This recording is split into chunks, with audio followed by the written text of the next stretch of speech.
Ben, je crois que là, on va commencer notre causerie. C'est vraiment sans protocole, sans, je n'ai aucun canevas, je n'ai aucune question, je ne sais pas ce que on va se dire. Peut-être vous aussi, vous ne savez pas ce que les autres vont dire. C'est un échange libre entre frères. Si ça vaut la peine d'être publié, on va le publier. Ça vaut pas la peine, on va le jeter.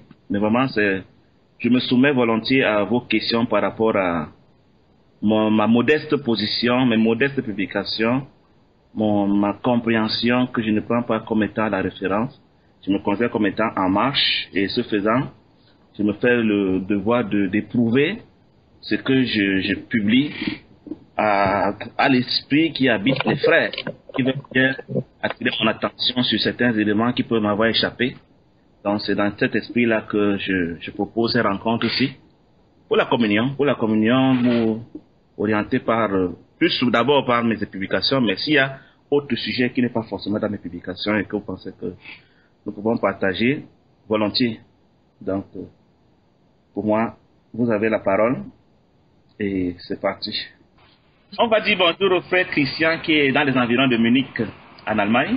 Alors, Christian a toujours beaucoup de questions, c'est bien ça. Bonjour mon frère Christian. Bonjour à tous, shalom à tous. Ta voix est bien tonnante.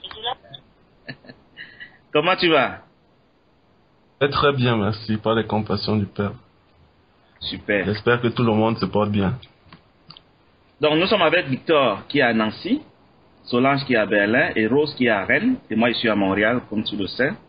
Et j'étais juste en train d'introduire pour dire que je ne sais pas de quoi nous allons parler.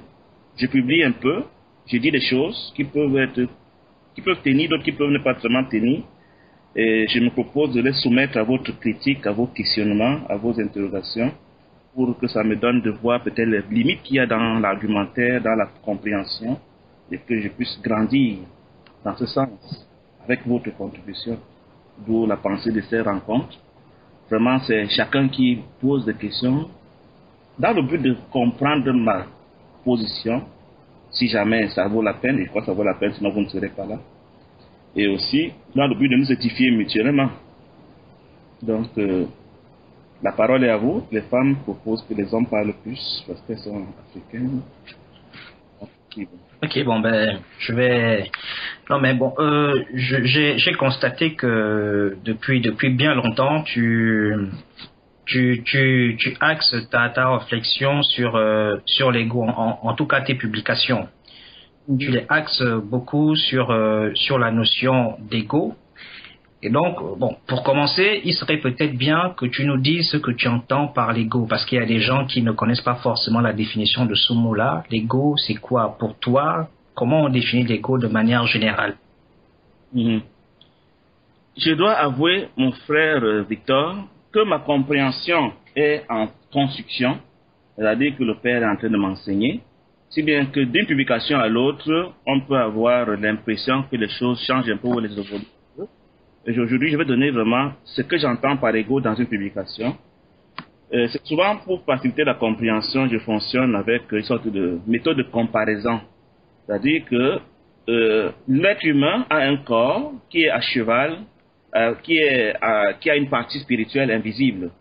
Cette partie spirituelle invisible a deux éléments qui sont l'esprit et l'âme. Et j'ai compris aujourd'hui que la volonté du Père au départ, quand il nous a créés, c'était que nous soyons connectés à lui, à son souffle, ce que d'autres appellent le Saint-Esprit.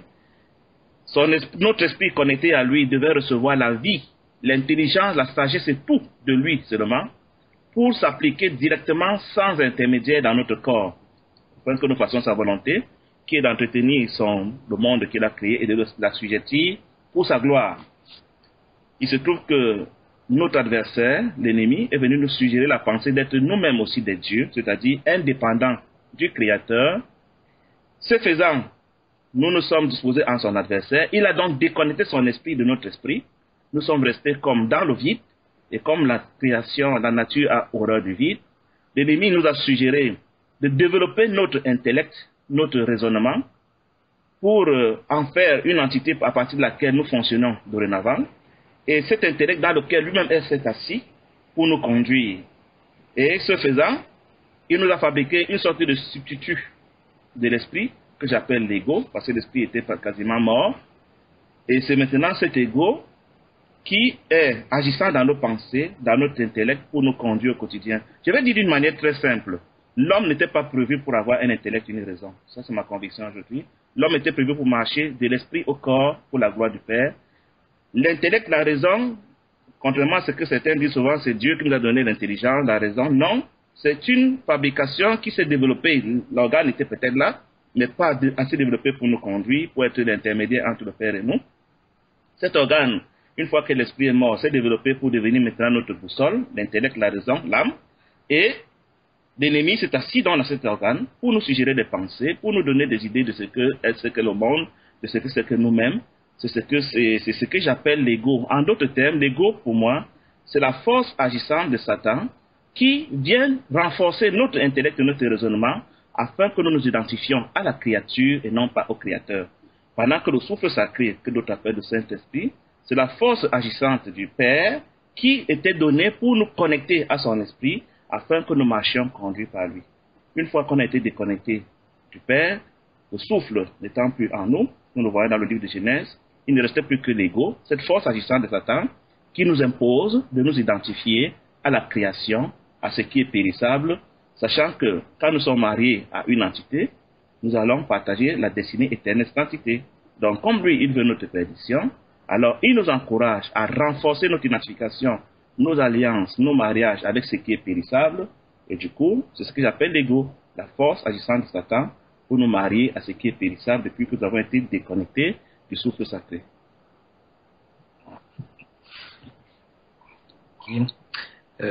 Merci pour la définition. Hein. Et d'ailleurs, dans ta publication du 6 janvier, qui était ici, tous les hommes étaient des dieux déchus. Donc tu disais ceci: tout humain se prend inconsciemment pour Dieu, tout en niant cette évidence qui s'exprime par l'ego. Dans cette phrase, tu affirmes sans broncher qu'il n'y a aucun disciple de Yeshua sur terre à cause de l'ego. Alors, qu'en est-il du pape, des sœurs en Christ, des prêtres, des pasteurs qui ont tout donné pour suivre le Christ?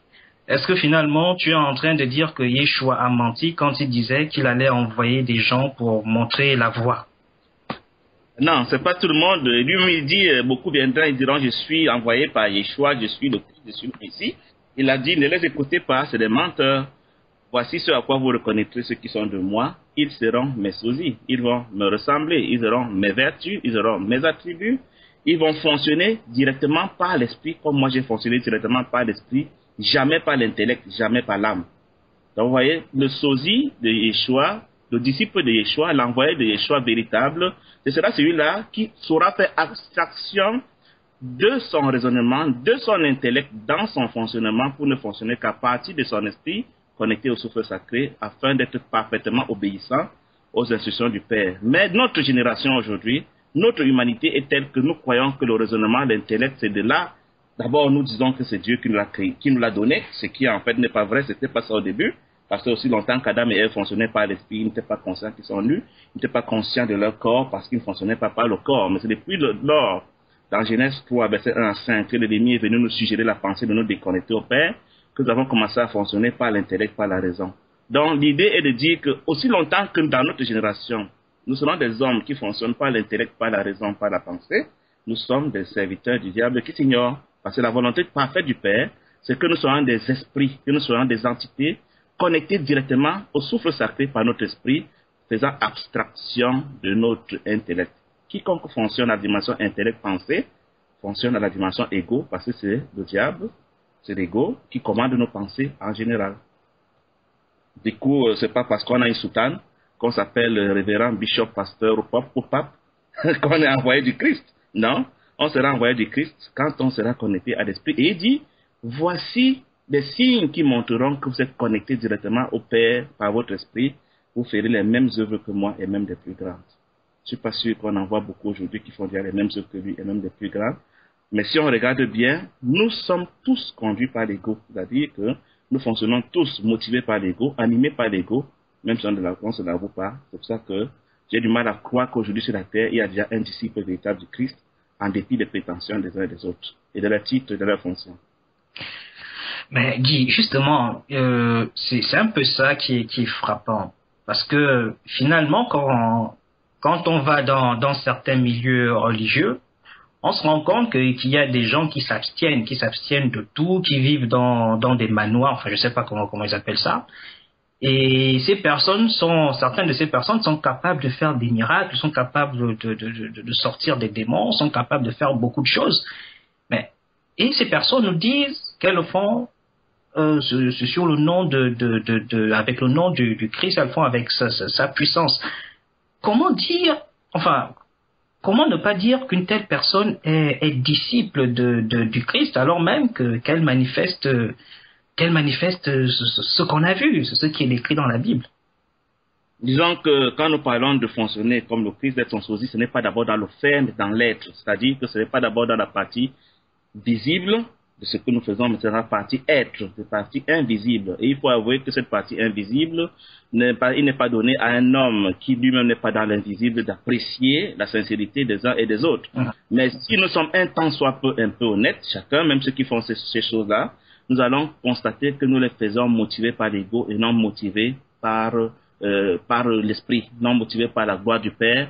Nous les faisons très souvent pour d'abord notre visibilité, pour notre propre gloire, pour être reconnu, pour avoir un ministère, pour avoir un nom et que sais-je encore. Mais ça, c'est vraiment, ça demande beaucoup d'honnêteté parce que cette dimension d'intervention, d'action-là, j'appelle ça l'ego spirituel. Il est le plus difficile à identifier parce qu'il est tellement confondable dans son faire aux choses que Yeshua a fait qu'on peut s'imaginer qu'on est déjà un sosie de Yeshua. Mais en fait, si on part bien sonder les motivations, on verra que ces personnes-là, dans leur quotidien, sont souvent caractérisées par la compétition vis-à-vis de leurs frères, sont autant possédés par des pensées compulsives, c'est-à-dire des pensées qu'ils ne contrôlent pas, qu'ils ne choisissent pas d'avoir, sont motivés par le désir d'être particuliers, d'être les seuls qui sont arrivés, les seuls qui sont parvenus à faire ce que le Christ a fait, donc se prennent pour plus grands que les autres. Et ces personnes surtout, si on va bien regarder,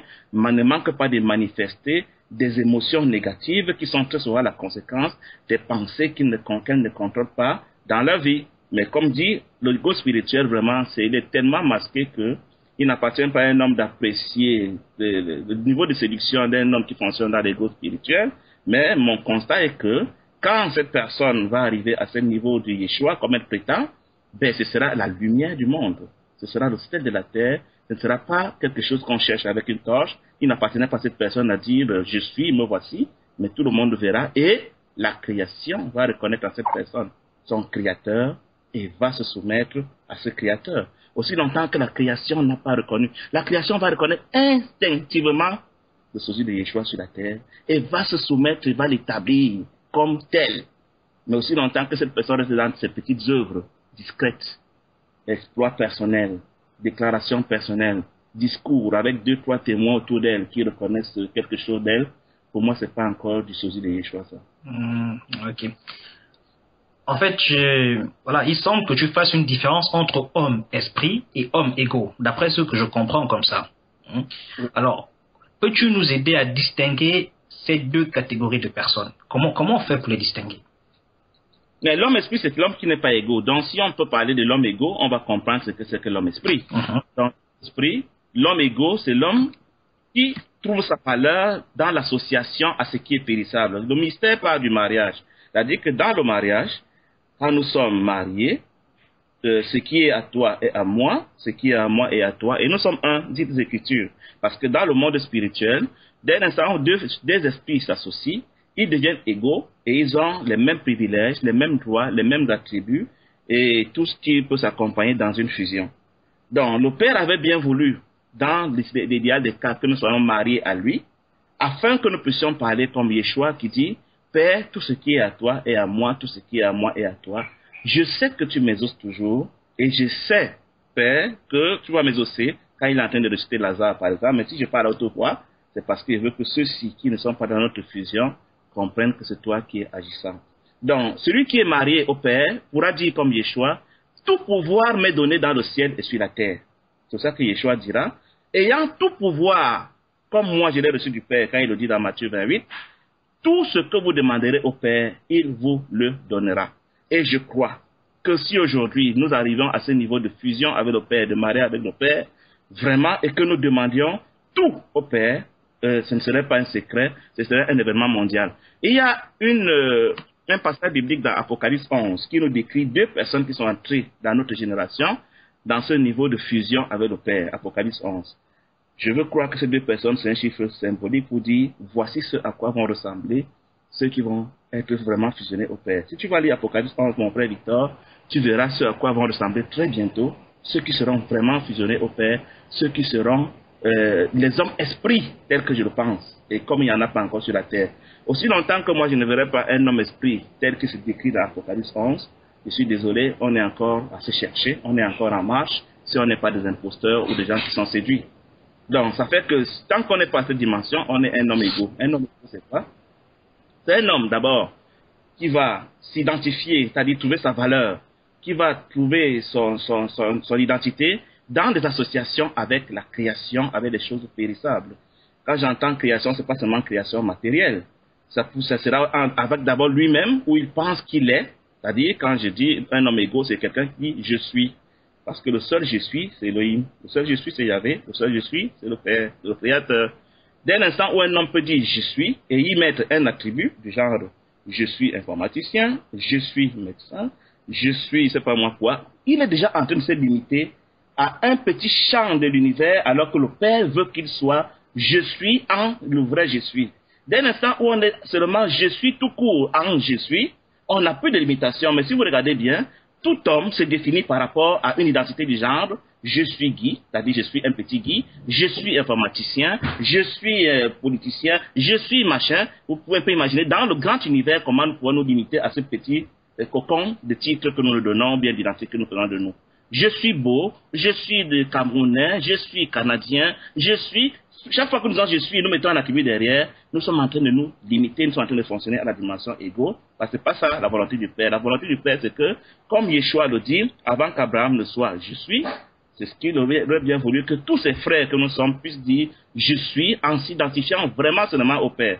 Donc le fait que nous ne parvenons pas à accepter de nous identifier au Père pour être de simples je suis tout court, c'est-à-dire être tout en lui, alors nous sommes dans la dimension égaux.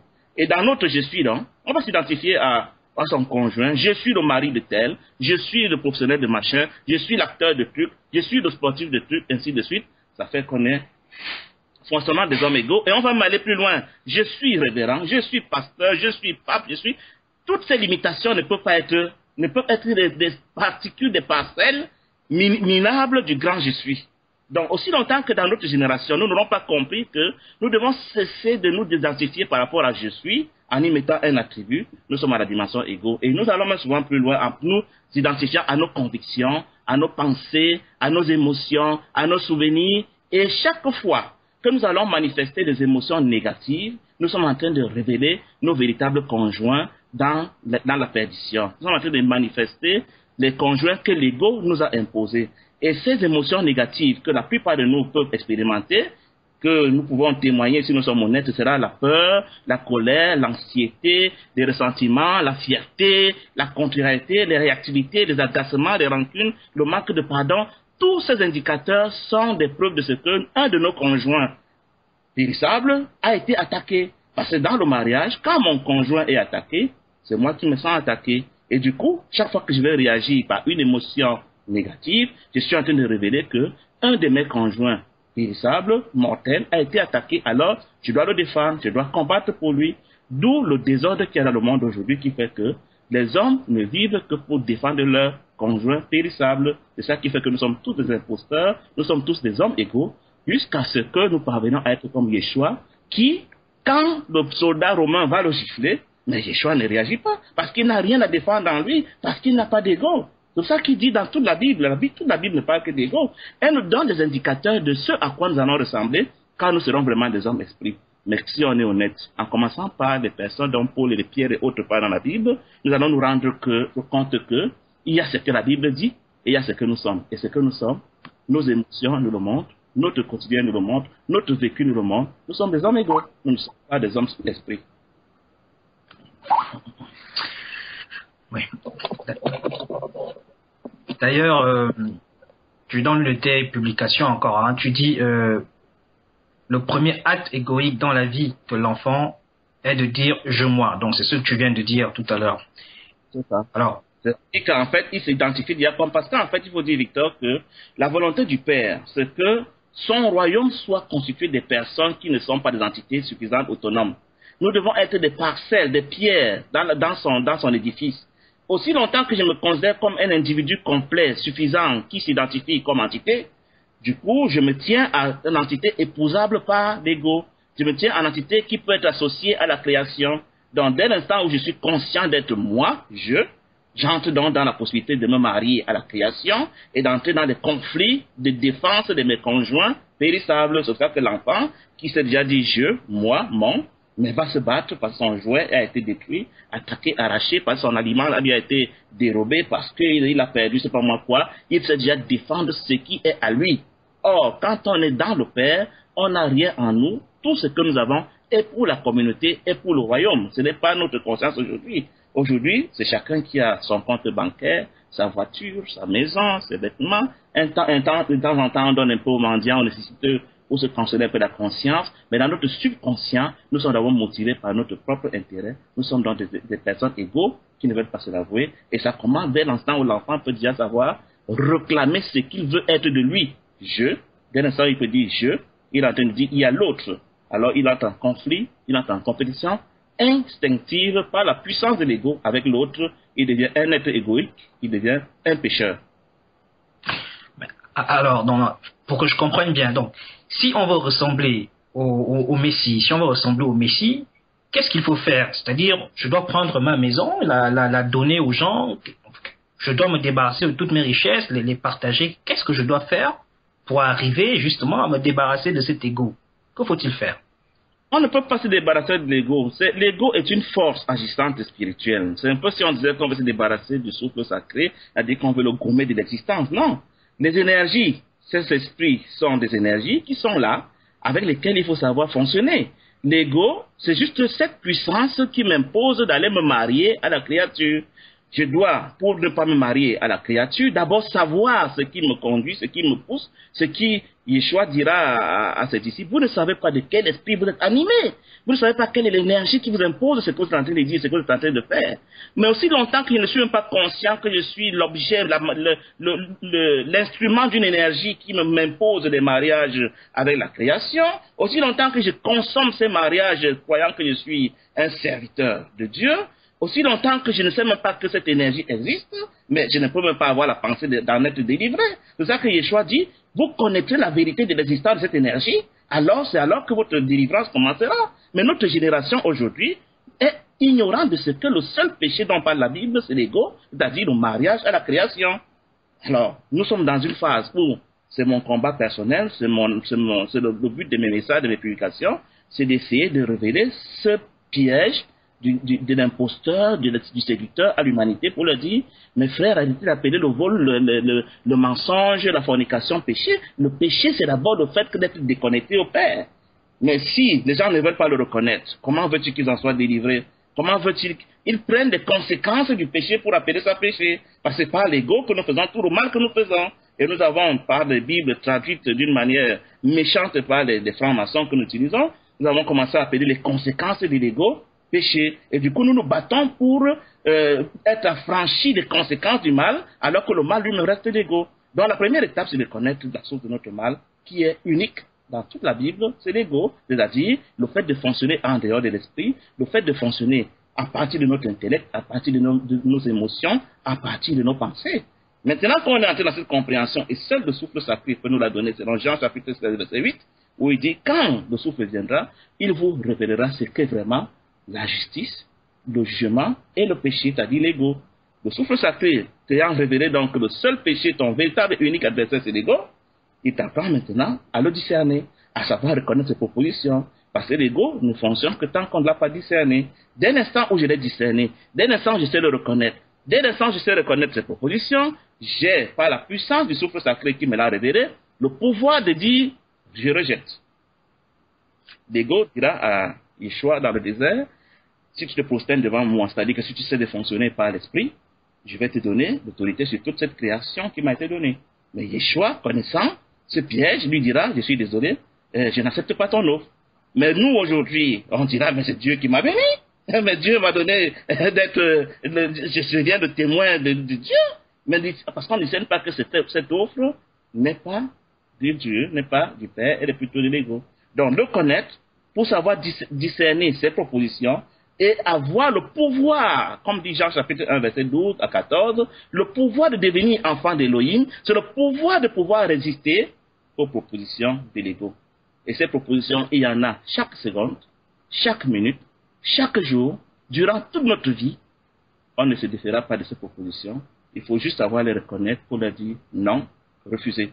Mais aussi, longtemps qu'on ne sait pas les discerner, on devient des pécheurs impénitents, des pécheurs permanents qui s'ignorent et qui passent le temps à prétendre qu'ils sont des serviteurs de Dieu, parce qu'ils ont une soutane, parce qu'ils tiennent de beaux discours, parce qu'ils font de belles publications, et parce qu'ils font, c'est pas moi quoi d'autre. Tout ça, c'est de l'imposture et du mensonge. Notre humanité a trop souffert de ce mensonge. Il est temps qu'il s'arrête. Dis, comment je fais concrètement, comment je fais pour prendre conscience de mon ego? Comment on en arrive là? Comment un homme à un état 0 arrive à cet état 1 qui lui fait prendre conscience qu'en lui, il y a de l'ego? Comment ça se fait? Yeshua le dit dans Jean chapitre 16, verset 8, quand le souffle viendra, c'est lui seul qui pourra vous révéler ce que c'est que la justice, le péché, c'est-à-dire l'ego, et le jugement, c'est-à-dire la séparation du péché d'avec la justice. La justice, c'est le fait d'être marié à Elohim. Le péché, c'est le fait d'être marié à la création. Pour savoir que je suis marié à la création, le Père m'a donné des indicateurs que j'appelle les émotions. À mes émotions, je peux savoir identifier mes conjoints, et quand je l'ai identifié, il m'appartient maintenant d'avoir la force par le souffle sacré de dire, j'étais identifié conjoint voiture, conjoint maison, conjoint intellect, conjoint beauté, conjoint force physique, conjoint santé, conjoint mes enfants, conjoint que sais-je encore, je divorce d'avec eux. Et là, c'est vraiment une décision individuelle. Je vais vous donner un témoignage de quelqu'un, une sœur qui m'a partagé son témoignage de ce qu'elle était mariée à son enfant, pas au sens sorcier du terme, c'est-à-dire son enfant était une idole pour elle. Cet enfant l'a rejeté. Elle en a souffert jusqu'à ce qu'elle comprenne que cette alliance qu'elle avait avec l'enfant, c'était une alliance égoïque. Elle a divorcé, c'est son premier fils qui lui a été arraché par sa belle famille. Elle a divorcé de cet enfant. Aujourd'hui, elle a retrouvé la paix. Une paix incroyable au point de couper toute connaissance, relation avec cet enfant qui était le motif de ses souffrances. Parce que quand on a un mariage égoïque avec la création, fût-elle notre conjoint marital ou nos enfants, il va nous amener à souffrir. Donc, si nous regardons à nos souffrances, nous regardons à nos émotions, nous serons identifiés, tout ce à quoi nous identifions, tout ce à quoi nous sommes mariés par l'ego. Alors, si vraiment nous voulons divorcer de ces choses, le souffle nous donnera la force d'en divorcer. Et cette sœur dont je vous parle a pu divorcer cet enfant. Aujourd'hui, elle a retrouvé sa paix pour continuer sa marche dans le divorce, parce que les divorces, le Père va permettre que nous souffrions afin de nous révéler nos conjoints égoïques et que nous décidions de l'invoquer pour qu'il nous aide à divorcer. Donc, nos émotions, nos souffrances vont très souvent venir pour nous révéler nos conjoints égoïques, libre à nous de dire je divorce, je ne divorce pas. Je vous rappelle l'histoire de ce jeune homme dans la Bible qui demande à Yeshua comment faire pour être comme toi? Comment faire pour hériter de la vie éternelle? Et Yeshua lui dit, tu connais la loi, qu'est-ce que la loi dit? Tu feras, tu ne feras pas. Il dit, mais ça, je l'ai fait depuis que je suis né. Yeshua lui dit, il te manque une seule chose. Divorce de tous tes mariages égoïques et vends tous tes biens, tous tes mariages égoïques. Quand il dit vends tous tes biens, il a dit, divorce de tous tes mariages égoïques. Alors suis-moi. Le jeune homme lui a dit, non, j'en ai tellement de mariages égoïques. Là, tu me demandes trop. Si je les perds, je suis perdu. Sans eux, je ne suis rien. Je suis désolé. Je préfère rester dans mes mariages. Et il en est resté là. Donc, quand le Père va nous révéler nos mariages égoïques par nos émotions, par nos souffrances, il nous appartient de dire, je m'accroche à ce mariage, je ne l'abandonne pas parce que sans lui, je ne suis rien. Je m'identifie à la chose parce que sans cette chose, je ne suis plus moi. Alors, on y reste. Et d'autres personnes vont dire, Père, j'ai compris ton message. Les émotions que j'ai ressenties, émotions de peur, de colère, d'anxiété, de ressentiment, de haine, de rancune, ça me révèle que j'étais attaché d'une manière égoïque à la chose. Je relâche, j'abandonne, je renonce à moi-même. C'est alors que le Père nous donne la force de vivre, d'exister sans cette chose qui nous accrochait Et chaque fois qu'on va divorcer d'un conjoint égoïque, on va renforcer notre mariage avec le souffle sacré. Donc, le renforcement de l'alliance avec le souffle sacré va de pair avec les divorces et des mariages égoïques. Donc, aussi longtemps que nous accrochons à nos mariages égoïques, que nous saupoudrons avec des versets bibliques, avec des discours, avec des soutanes, je ne sais pas moi, des toges, mais on ne peut rester que dans nos mensonges, en attendant la surprise d'un jour où on va lui dire, mais père, j'étais pasteur, j'étais apôtre, je donnais, je faisais des miracles, je déplaçais des montagnes, j'avais toute la connaissance des mystères du royaume, mais il va nous dire, tu n'as jamais divorcé de tes mariages égoïques. Tu n'as jamais divorcé, je ne t'ai jamais pénétré, je ne t'ai jamais connu. C'est dans ça que nous sommes aujourd'hui. Donc nous avons les moyens de savoir reconnaître nos mariages égoïques. Il nous appartient maintenant de dire, j'ai compris, je divorce, ou bien j'en reste là. Enfin, est-ce que je peux ajouter quelque chose Le plateau est ouvert à tout le monde. Puisque Victor a déjà parlé en tant qu'homme, maintenant c'est le tour des femmes. Enfin, c'est par rapport toujours à ce que tu étais en train de dire, comme le frère Victor demandait par exemple. Moi, selon ma modeste compréhension aussi par rapport à cet ego, pour ramener un exemple toujours, déjà dans la parole, le Père nous dit d'aimer nos ennemis. Ces ennemis, voilà, c'est pas toujours ceux qui nous font du mal, mais parfois on est là, on se dit, moi je suis une personne sérieuse, moi je fais pas ci, je fais pas ça. Toi, tu es un bandit, je peux pas marcher avec toi, je peux pas faire ça. Alors que le Père nous demande d'aimer nos ennemis. Si déjà on se dit, c'est le Père qui nous a donné cet ordre-là, qui nous demande de le faire. Si cet ego arrive à tomber en nous, que nous ne nous voyons pas comme supérieurs à certaines personnes, nous pouvons commencer peut-être à franchir le pas d'aimer les autres, parce que tant que nous restons dans le jugement, tant que nous nous croyons au-dessus de certaines personnes, nous ne pouvons pas, quoi. Donc cet ego, en fait, c'est à nous-mêmes ce travail, quoi. Merci Rose. Rose, si je peux me permettre de résumer ta pensée, tu es en train de nous dire que la preuve ultime que nous sommes des êtres égoïques, c'est que nous n'aimons pas les ennemis. Nous, c'est qu'aimer quelqu'un, et nous ne pouvons pas prétendre, parce que quand on a l'amour du Père en soi, c'est que l'amour, on ne peut pas avoir d'ego. L'amour et l'ego ne cohabitent pas. Et si nous regardons à notre propre vie, nous sommes des êtres dépourvus d'amour. Nous ne comprenons même pas ce que c'est que l'amour. Alors nous sommes forcément des êtres égaux. Nous sommes des hommes égoïques. Est-ce à dire qu'il n'y a personne dans cet univers qui a pu se délier de tout mariage égoïque? Je disais que pour moi, ces personnes, ils ont un témoignage dans Apocalypse 11 que tu pourras lire, mon frère Christian, depuis Munich. Et tu verras à quoi ressembleront des personnes qui ont vraiment été délivrées de tout mariage égoïque pour être connectées en direct au souffle sans l'intermédiation de l'intellect et de la raison.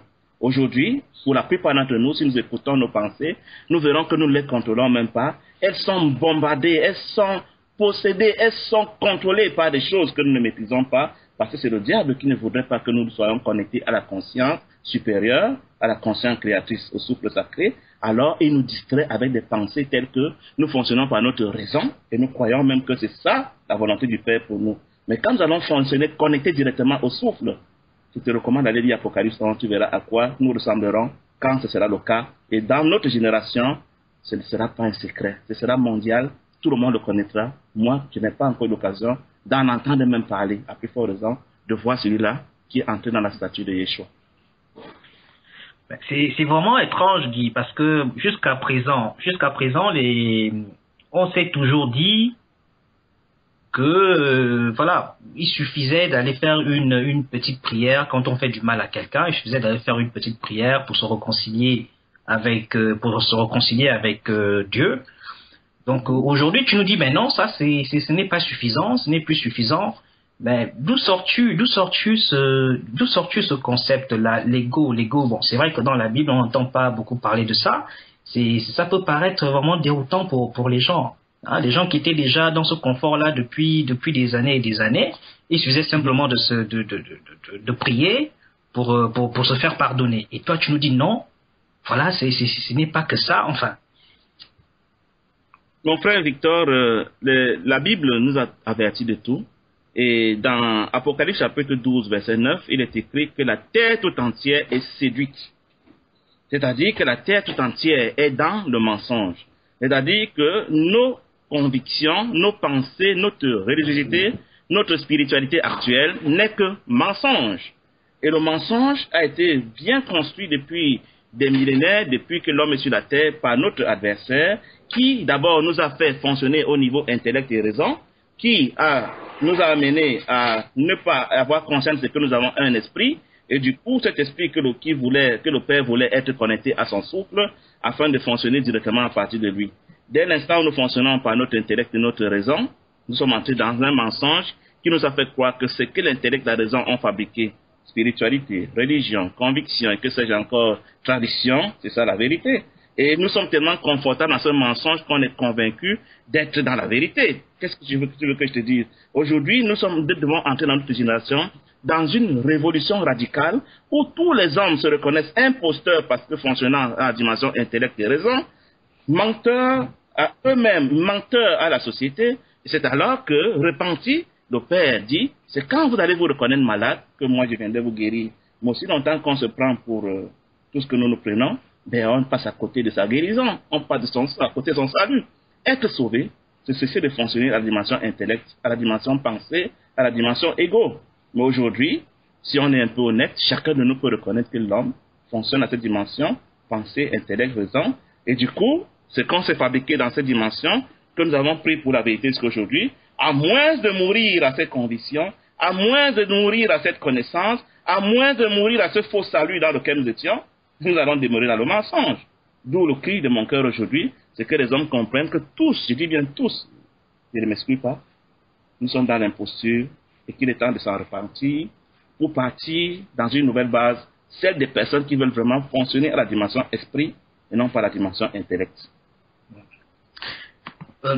Néanmoins, Guy, il y a quelque chose là, quand tu parles de l'Apocalypse 11, justement, des hommes esprits, hein, oui. Les gens qui peuvent se dire, nous, on nous a toujours dit que notre modèle, c'est Yeshua. Et aujourd'hui, Guy nous dit que finalement, il faut être comme ces personnes-là, ces personnes qu'on a décrites dans l'Apocalypse 11. Bon, d'ailleurs, il faut que j'aille lire parce que je ne sais pas de quoi il s'agit exactement. C'est intéressant de lire ça, si vous voulez. C'est pas long, hein, c'est un des livres, un des chapitres d'assez court de la Bible. Je peux vous le lire si vous voulez. Oui, tu peux lire, Rose, si tu veux bien. C'est pas Apocalypse. Apocalypse 11. On me donna un roseau semblable à une verge, en disant, lève-toi et mesure le temple d'Élohim, l'autel et ceux qui y adorent. Mais le parvis extérieur du temple, laisse-le en dehors et ne le mesure pas. Car il a été donné aux nations, et elles fouleront au pied la ville sainte pendant 42 mois. Je donnerai à mes 2 témoins le pouvoir de prophétiser, revêtus de sacs pendant 1260 jours. Ce sont les 2 oliviers et les 2 chandeliers qui se tiennent devant le Seigneur de la terre. Si quelqu'un veut leur faire du mal, du feu sort de leur bouche et dévore leurs ennemis. Et si quelqu'un veut leur faire du mal, il faut qu'ils soient tués de cette manière. Ils ont le pouvoir de fermer le ciel afin qu'il ne tombe point de pluie pendant les jours de leur prophétie.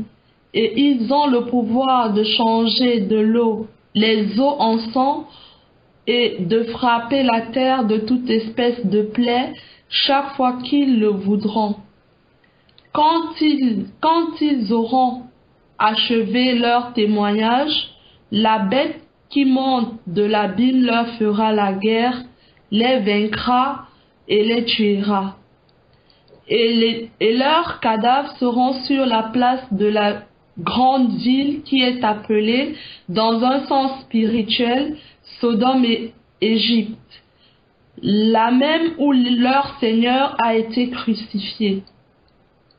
Des hommes d'entre les peuples, les tribus, les langues et les nations verront leurs cadavres pendant 3 jours et demi.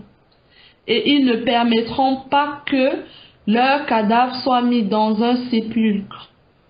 Et à cause d'eux, les habitants de la terre se réjouiront et seront dans l'allégresse, et ils s'enverront des présents les uns aux autres, parce que ces deux prophètes ont tourmenté les habitants de la terre. Après les 3 jours et demi, un esprit de vie venant d'Élohim entra en eux, et ils se tinrent sur leurs pieds, et une grande crainte s'empara de ceux qui les voyaient.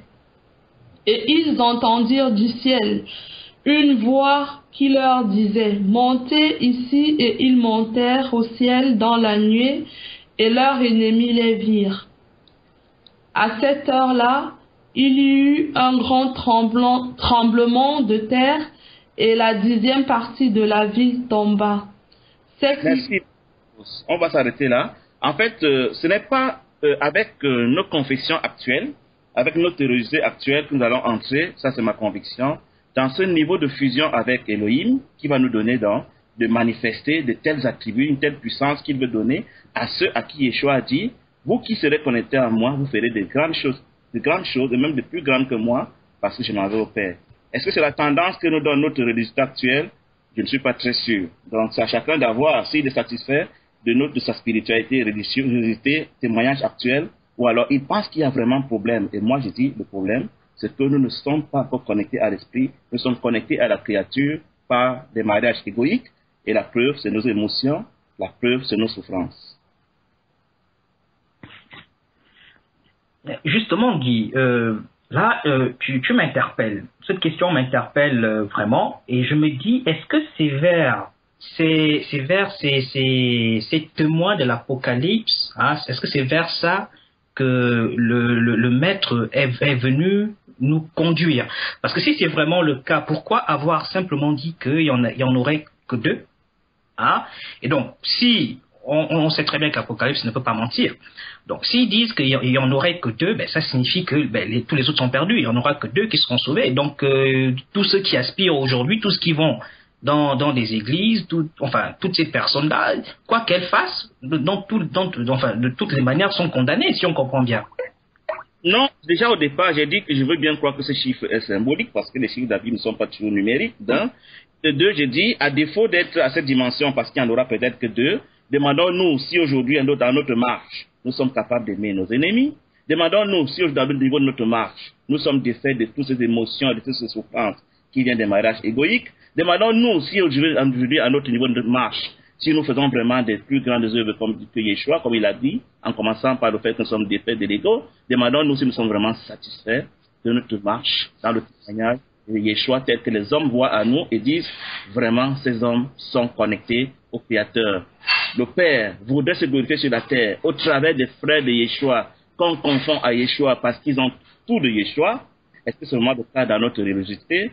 Chacun peut répondre à cette question. Moi je dis non, parce que l'évidence est là. Nous sommes conduits par l'ego, manifestés par nos émotions et par nos souffrances, et par ceci que nous sommes incapables d'aimer nos ennemis, à plus forte raison, nos amis, nos frères, que nous prétendons aimer mais que nous n'aimons pas, selon le Père. Je ne sais pas de quoi nous parlons quand nous disons que nous sommes des enfants du Père. Le Père dit: aie mon enfant celui qui me ressemble. Faisons-le pour qu'il soit celui qui est à notre ressemblance, celui qui est notre image. Est-ce que nous sommes vraiment son image dans notre ancienneté spirituelle et religieuse? Je veux bien en douter, parce que c'est ce que mes yeux me montrent, c'est ce que l'Esprit me révèle. Mais s'il y en a qui croient qu'ils y sont, je ne peux pas leur interdire d'être dans ce leurre, dans ce mensonge, dans cet envoûtement de Satan, qui veut que les gens croient qu'ils sont arrivés en dépit de ce que les Écritures disent.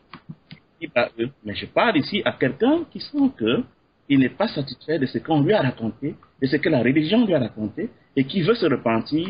Vous n'êtes pas de ceux à qui Yeshua dira dans Matthieu 7, verset 21 à 23, vous me direz, j'étais, un produit.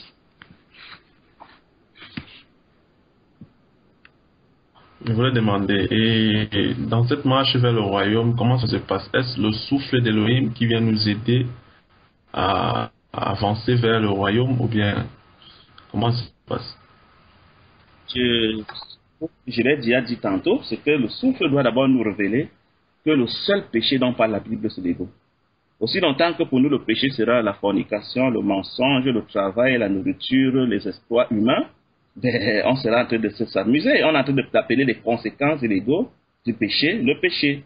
Donc, le souffle, selon la promesse de Yeshua, Jean chapitre 16, verset 8, doit nous révéler que le seul péché dont parle toute la Bible, c'est l'ego. C'est-à-dire, le fait d'être marié à la créature. Maintenant, comment je sais que je suis marié à la créature? Ce sera manifesté par mes émotions, par mes sentiments, par mes souffrances, parce que chaque fois que je souffre parce qu'un de mes conjoints, égoïque, est en mal. Il est en train de mourir, il est blessé, il est malheureux, alors je vais souffrir comme lui, parce que c'est le principe du mariage. Donc, si je regarde à tout ce qui me fait souffrir, si je regarde à mes émotions, si je regarde à mes réactions, je pourrais savoir qu'est-ce que c'est qu'un conjoint égoïque dans ma vie, et à mesure que je serai prêt à divorcer de ce conjoint, le Père va me les révéler progressivement. Je vais vous donner l'exemple de quelqu'un dans la Bible qui n'était pas attaché à la création, c'est Job. Vous voyez, Satan vient dire à Elohim, écoute Job, que tu vois, c'est un comédien. Il est marié à la création autant que toutes les créatures. Si tu lui enlèves ses conjoints égoïques, tu verras que Job va t'abandonner. Job n'acceptera jamais de quitter ses maris égoïques. Et le Seigneur va lui dire, je veux bien que toute ma créature soit mariée à la création, mais pas mon Job. Pas mon Job à moi. Si tu veux, vas-y, va l'éprouver. Va lui enlever tous ses conjoints égoïques, tu verras que Job me restera fidèle. C'est la même chose pour Yeshua. Quand Yeshua vient à ce monde, il n'aura jamais un conjoint égoïque. Il n'aura que son père comme référence. Il n'aura que son père comme conjoint. Il ne fera que la volonté de son père. Mais nous sommes conduits dans notre quotidien à faire des actes qui vont nous permettre de défendre, de combattre pour nos conjoints égoïques. Sans cela que nous sommes dans la perdition. Nous serons sauvés quand nous allons divorcer de tous ces conjoints égoïques pour nous identifier seulement en Elohim. Ce n'est pas le cas aujourd'hui à ma connaissance, mon frère Christian. Est-ce à dire qu'on doit arriver à un niveau, si je peux dire ainsi, d'insensibilité totale vis-à-vis de nos proches ou bien je ne sais pas quoi?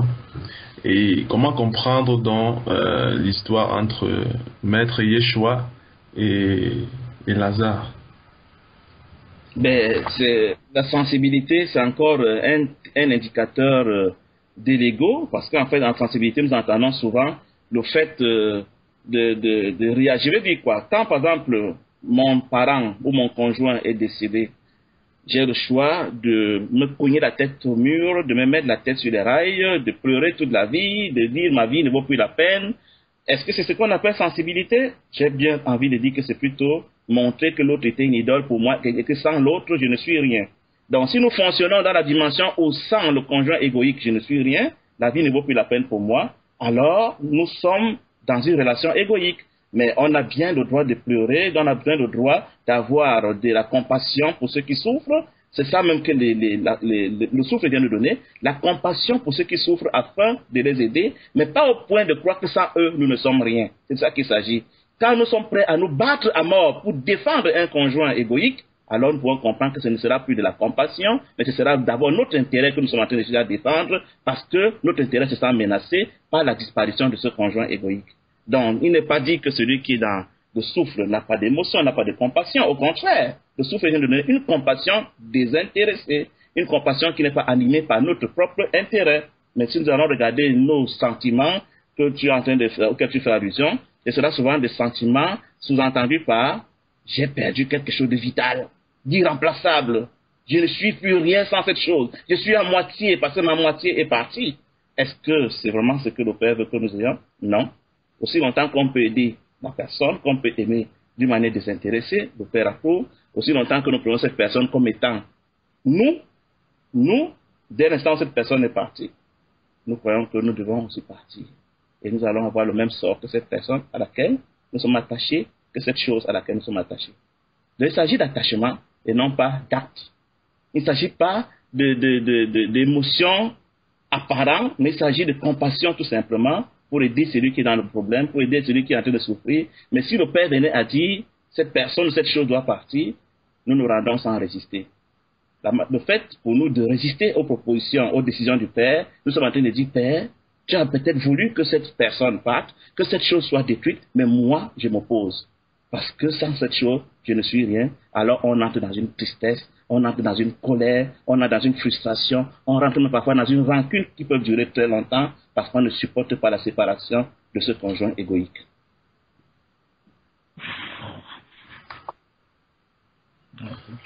Alors, oui, vas-y, Christian, vas-y. Ok, en fait, je voulais maintenant revenir sur une publication. En fait, ça date de quelques mois. Vous avez publié deux passages qui d'apparence se contredisent, mais qui au fond n'est pas le cas. Il s'agit de Matthieu 5 au verset 9. Bon, je pense qu'il est mieux de lire pour que nous tous nous comprenions de quoi il s'agit. Matthieu 5. Hein? Matthieu 5, verset 9 et Galates 3, 10. D'accord. Matthieu 5, verset 9. Ok, ils sont heureux, ceux qui font la paix autour d'eux parce que Dieu les appelle là, ses fils. Oui. Et Galates 3, 10, hein? Galates 3, 10. Matthieu 5, 9, je pense, celui donc qui supprimera l'un de ses plus petits commandements, je pense que c'est ça. Ah, pourquoi moi j'ai dit autre chose chez moi? Peut-être. Ok, supposons que c'est ça. Et l'autre, Galates dit quoi? Galates 3, 10 qui dit en effet, ceux qui comptent sur les obéissances à la loi tombent sur le coup de la malédiction, car il est écrit, maudit soit l'homme qui n'obéit pas continuellement à tout ce qui est écrit dans le livre de la loi. Ta question, mon frère. En fait, dans Matthieu, je pense que c'est le maître qui parlait et il dit celui donc qui supprimera l'un de ses plus petits commandements et qui enseignera aux hommes à faire de même sera appelé le plus petit dans le royaume des cieux. Mais celui qui les observera et qui enseignera à les observer, celui-là sera appelé grand dans le royaume des cieux. En fait, c'est une question que j'ai eu à poser à une aînée dernièrement qui m'a expliqué de manière claire, mais étant donné que c'est vous qui l'avez publié, j'aimerais un peu savoir ce que vous dites à propos. En fait, comment faire cette relation-là entre la loi qui est écrite et la loi qui est esprit? Voici ma compréhension. La loi, aujourd'hui, dans ma compréhension, c'est la volonté du roi. La loi, c'est la parole du roi. La loi, c'est les désirs, les aspirations du roi. C'est-à-dire que je suis conforme à la loi, je suis obéissant à la loi quand je fais la volonté du roi. C'est ça que Yeshua dira, Père, si tu pouvais éloigner de moi cette coupe, mais pas selon ma volonté, mais la tienne. Je ne fais jamais ma propre volonté, je ne fais que la volonté de mon Père, c'est pour ça que mon Père m'approuve. Donc, la loi ne s'énonce pas forcément dans les articles et les commandements, elle s'énonce chaque fois que le roi a exprimé une attente, un désir, un besoin. C'est ça la loi. Et le Créateur de l'homme commence par exprimer un tout premier désir, sans lequel tous les autres sont vains, c'est faisons l'homme pour qu'il soit à notre ressemblance, à notre image. Pour moi, la loi commence par là. Est-ce que je suis entré dans la dimension homme? Alors, je peux déjà prétendre à mettre en pratique les autres commandements éventuels de sa loi. Si je ne suis pas entré dans la dimension homme, alors tout le reste derrière ne me concerne pas parce que les commandements qui viennent derrière s'adressent aux hommes. Donc, il dit, pour moi, un homme, c'est quelqu'un qui est entré dans la dimension de me ressembler. Maintenant, nous ne sommes pas entrés dans cette dimension parce que nous ne sommes pas encore des hommes et nous nous préfitons seulement à aller faire des privations, des actes héroïques, à aller, c'est pas moi, faire des fêtes de l'éternel, aller faire des shabbats, aller donner, aller recevoir et que sais-je encore. Donc, aussi longtemps que nous sommes des animaux, parce que si on n'est pas un homme, moi je comprends qu'on est peut-être une chose ou un animal, la loi ne nous concerne pas. Donc, ce que le Père veut d'abord, c'est que nous soyons transformés à son image et selon sa ressemblance. Si nous n'avons pas cela comme projet, nous ne savons pas de quoi nous parlons. Maintenant, il dit, il y a des personnes qui vont passer par devers cette attente qui est la mienne, qu'elle me ressemble, pour aller plutôt s'accrocher à des commandements d'hommes et des traditions d'hommes. Il dit, dans ce cas, si c'est votre choix pour parvenir à une certaine justice à mon regard, de grâce que ce soit tout sans rien laisser. Donc, je comprends que le mot loi dans la Bible et dans la conscience de plusieurs peut avoir plusieurs interprétations. Ma compréhension à moi, c'est que la loi se résume à devenir la ressemblance, l'image d'Élohim. Ça, c'est ma loi, moi, aujourd'hui. C'est ça que la Romains 8.2 dira, Pour celui qui est marié au Christ, la loi se résume au souffle sacré qui l'aide à devenir l'image, la ressemblance d'Élohim. Mais pour les autres qui ont choisi d'être mariés à la créature, alors la loi, ce sera tout ce qu'on s'imagine. La loi de Moïse, la morale, nos propres pensées, nos philosophies, nos religions. Et dit, si c'est ça, de grâce, certains érudits ont compté 613 commandements dans la Bible. Si c'est votre choix pour être reconnu comme juste devant mes yeux, de grâce que ce soit pour les 613 sans laisser un seul iota. Mais si vous avez choisi plutôt de vous conformer à la loi de l'Esprit de Dieu qui veut que vous vouliez me ressembler, alors votre loi unique sera le souffle sacré. Romains 8.2. Donc, la Bible ici s'adresse à deux catégories de personnes. Les unes qui sont dans le processus de devenir des hommes esprits, et ces personnes n'ont qu'une seule loi, le souffle sacré, qui les conduit à la conformité à la loi du Père qui est Yeshua, parce que pour ces personnes-là, le jugement va consister en une seule question. Conforme à Yeshua, oui ou non? Parce que leur loi étant devenir conforme au Père selon Genèse 1.26, le Père va regarder chaque individu et va dire, conforme à Yeshua, oui, sauvé, non, pas sauvé.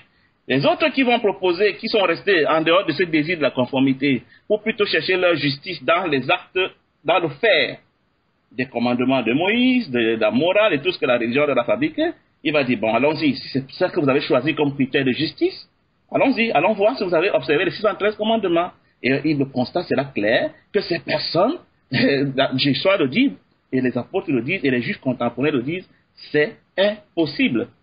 Mais pour ceux qui sont orgueilleux, qui vont dire, mais oh, Seigneur, tu as quand même vu qu'on a essayé. Il a dit non. Si quelqu'un veut obéir à toute la loi, viole un seul commandement, il a violé toute la loi, entendu comme les commandements, des instructions de la loi qui étaient venues en fait pour nous révéler en quoi nous sommes différents de sa stature et que nous on a confondu à la loi. C'est-à-dire le mot loi dans la Bible a introduit beaucoup de gens en erreur. La loi étant la volonté du Père, nous avons pris les instructions qui étaient faites pour nous révéler en quoi nous sommes différents de la loi, pour en faire la loi, et faire des efforts pour obéir mécaniquement à ces instructions, croyant qu'elles vont nous transformer à la stature de la loi, qui est Yeshua, et du coup nous sommes dans la séduction. C'est un peu comme si les singes et les gorilles aujourd'hui apprenaient à conduire des voitures, à faire le ménage dans une maison, et ce que c'est attraper sur un ordinateur, pour devenir des hommes. C'est un peu à ce jeu que nous jouons, alors que la transformation en homme est l'œuvre du souffle sacré seul, et ceux qui sont dans le processus du mariage à Elohim ont une seule loi, le souffle sacré. Christian. Merci, papa.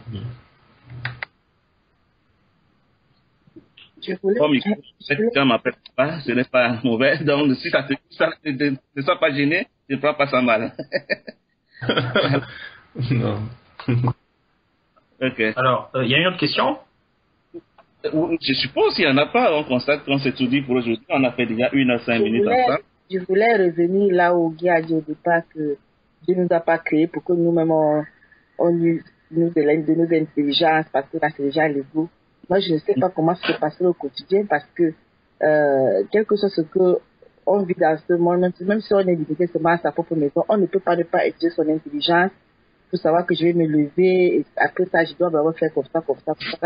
Si on va attendre que c'est Elohim qui vient faire tout pour nous, moi je ne sais pas comment concrètement ça peut se faire qu'un homme utilise toute son intelligence. Même si je dois faire ma cuisine, je dois savoir qu'il faut d'abord que je mette l'huile avant l'oignon ou vice-versa, la tomate après l'oignon ou vice-versa. En fait, il y a une certaine intelligence que je dois utiliser pour accomplir même les tâches quotidiennes les plus banales.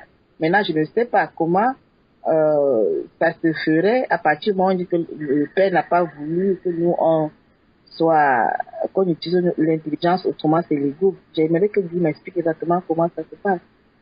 En effet, merci Master Solange depuis Berlin, en Allemagne. Il faut dire que déjà il y a l'idéal que le Père avait prévu qu'on peut voir en Adam et Ève avant la séduction, et puis il y a ce que nous sommes devenus après la chute. Ce que Adam et Ève étaient avant la chute, on le sait, c'est que ces personnes étaient inconscientes de leur corps, et du coup ces personnes n'avaient pas les besoins d'abord du corps, à satisfaire les besoins du corps comme priorité, mais n'avaient un seul besoin que de faire la volonté du Père. C'est quand l'ennemi vient les déconnecter du Père que nous entrons dans notre identité d'aujourd'hui, qui fait que nous soyons plus conscients de notre corps et de la création à laquelle nous nous sommes mariés. Et ceci vient de ce que l'ennemi nous met dans la pensée, dans la raison, dans l'intellect, des pensées qui renforcent ces mariages que j'appelle des mariages égoïques. Donc, il y a un constat, c'est que l'idéal du père avait déjà été dévoyé. Maintenant, on doit faire avec ce qu'on a. Ceci étant ce que nous sommes aujourd'hui, fonctionnant par l'intellect et par la raison, l'appel n'est pas à dire qu'on peut éteindre la raison et l'intellect complètement. Non, l'appel est à dire, ma vie, mon identité, ce que je suis ne doit pas venir de mon intellect, de ma raison, de ma pensée. Ça doit venir du Père. Maintenant, le Père, puisqu'il doit composer avec cette raison qui a déjà été installée et qu'il ne veut pas détruire forcément, elle doit recevoir ses instructions, sa boussole, ses directives d'abord de l'esprit. Mais ce qui est vrai aujourd'hui, c'est que nous sommes tellement distraits par les pensées, par notre intellect, que nous n'avons même aucune connexion active avec l'esprit. Et du coup, ce que nous faisons, c'est souvent nos propres petits calculs, nos petites propres projections, nos propres petites intentions, et puis nous croyons que c'est la volonté du Père. Non, ce que le Père veut, c'est que nous soumettions notre intellect, notre raison à lui, et une fois que nous sommes soumis à lui, c'est lui qui va nous donner des directives pour être conduit. Et le Père, moi je suis convaincu, veut nous conduire dans les moindres détails. Dans les moindres détails, c'est-à-dire que si nous avions la patience de dire, Père, aujourd'hui, quelle est ta volonté pour moi? Quel est ton projet pour la sortie que je vais faire? Qu'est-ce que tu aimerais bien voir être fait dans telle chose que moi je me propose de faire? Yeshua dirait, si ça dépendait de moi, Père, je ferais comme ceci, mais que ta volonté soit faite. Nous, c'est pas notre premier réflexe. Notre premier réflexe n'est pas de dire, Père, voilà ce que moi il me propose de faire, et toi, qu'est-ce que tu dis? Notre premier réflexe, c'est de faire, et puis de dire, Père, j'ai fait, marque-lui et approuvé dessus. Donc, je ne suis pas en train de dire que la raison doit être éteinte complètement aujourd'hui. Je suis en train de dire que nous devons entrer dans un processus où nous la resoumettons à la volonté du Père, pour que lui, il puisse changer nos propositions, s'il le veut, comme il le veut, et quand il le veut. Amen, amen. Alors, Guy. Oui. Alors, je veux revenir sur une publication, la publication du 8. Sommes-nous des moineaux ou des perroquets? Donc, je vais lire juste un court extrait. Bref, le disciple de Yeshua est celui qui excelle prétentieusement dans les tweets comme un moineau des versets bibliques qui ne s'accomplissent pas dans sa vie, quoique ces élucubrations ne troublent aucunement la quiétude du diable. Bon, alors bref, donc c'était assez long. Hein.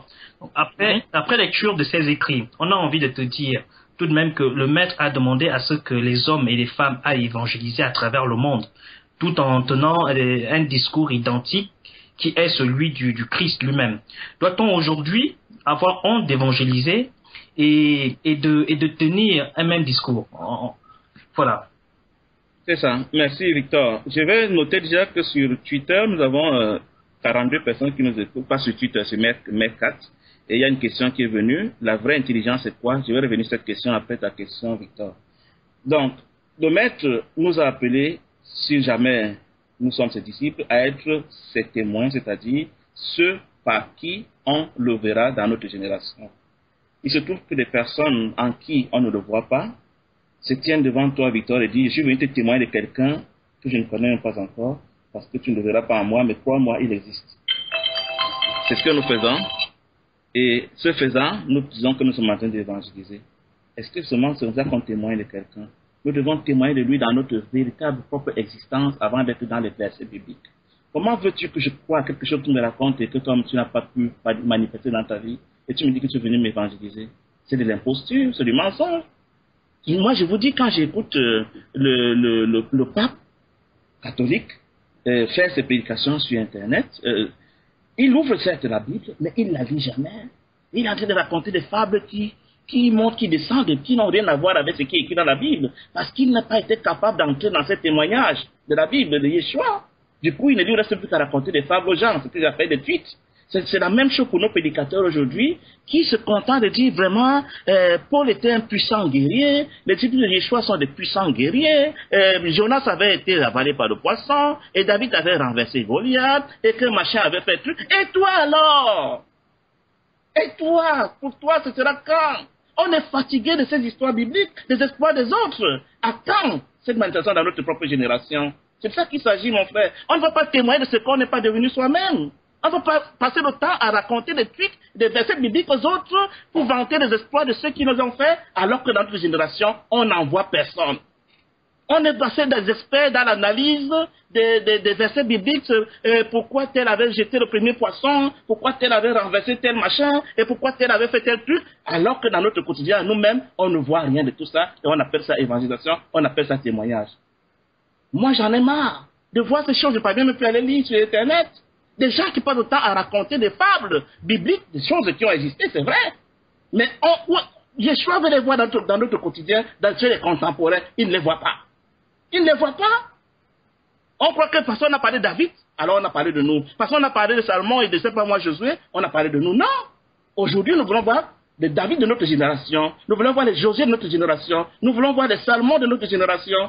Nous voulons voir les disciples contemporains. Il n'y en a pas. Parce que nous sommes conduits par l'ego. Parce que le Père ne nous connaît pas. Alors on se contente de raconter des fables pour occuper le dimanche, pour occuper le culte, pour prêcher. Nous sommes des tweeters de versets bibliques. Nous sommes des perroquets qui répètent des versets bibliques, mais qui jamais ne pourront vous dire, voici quelqu'un dans notre génération à qui ça s'est accompli, en commençant par nous-mêmes. Personne. Pourquoi? L'ego. L'ego. L'ego empêche le Père d'agir. L'ego empêche le Père de se manifester dans notre génération. Parce qu'il sait qu'un être égoïque, s'il lui donne tout son pouvoir, mais cet être égoïque va détruire ses frères qu'il critique, qu'il condamne, qu'il juge, qu'il jalouse. Le Père ne peut pas donner de son pouvoir à des personnes de notre nature, de notre identité. Parce que nous sommes des criminels qui s'ignorent. On passe autant à se comparer, à se juger, à se condamner, à s'exclure, à se mépriser.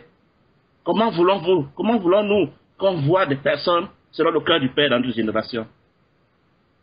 Mais Guy, oui. Ces gens-là te diront, mais écoute, à un moment donné, le maître sur la montagne avait envoyé ses disciples à aller chasser les démons. Je ne sais plus exactement de quel passage il s'agit. Il les avait envoyés aller chasser les démons, voilà. Bon, enfin, aller évangéliser. Mais à cette période-là, on ne peut pas dire que ces disciples étaient déjà des personnes parfaites comme le maître.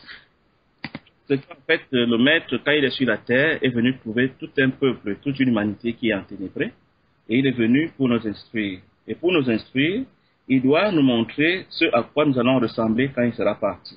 Donc non seulement il commence par faire lui-même pour que les disciples voient, et il est choqué de voir que parfois les disciples ne comprennent pas ce qu'il est en train de faire, il leur demandera, mais vous ne comprenez toujours pas ce que je suis en train de vous montrer?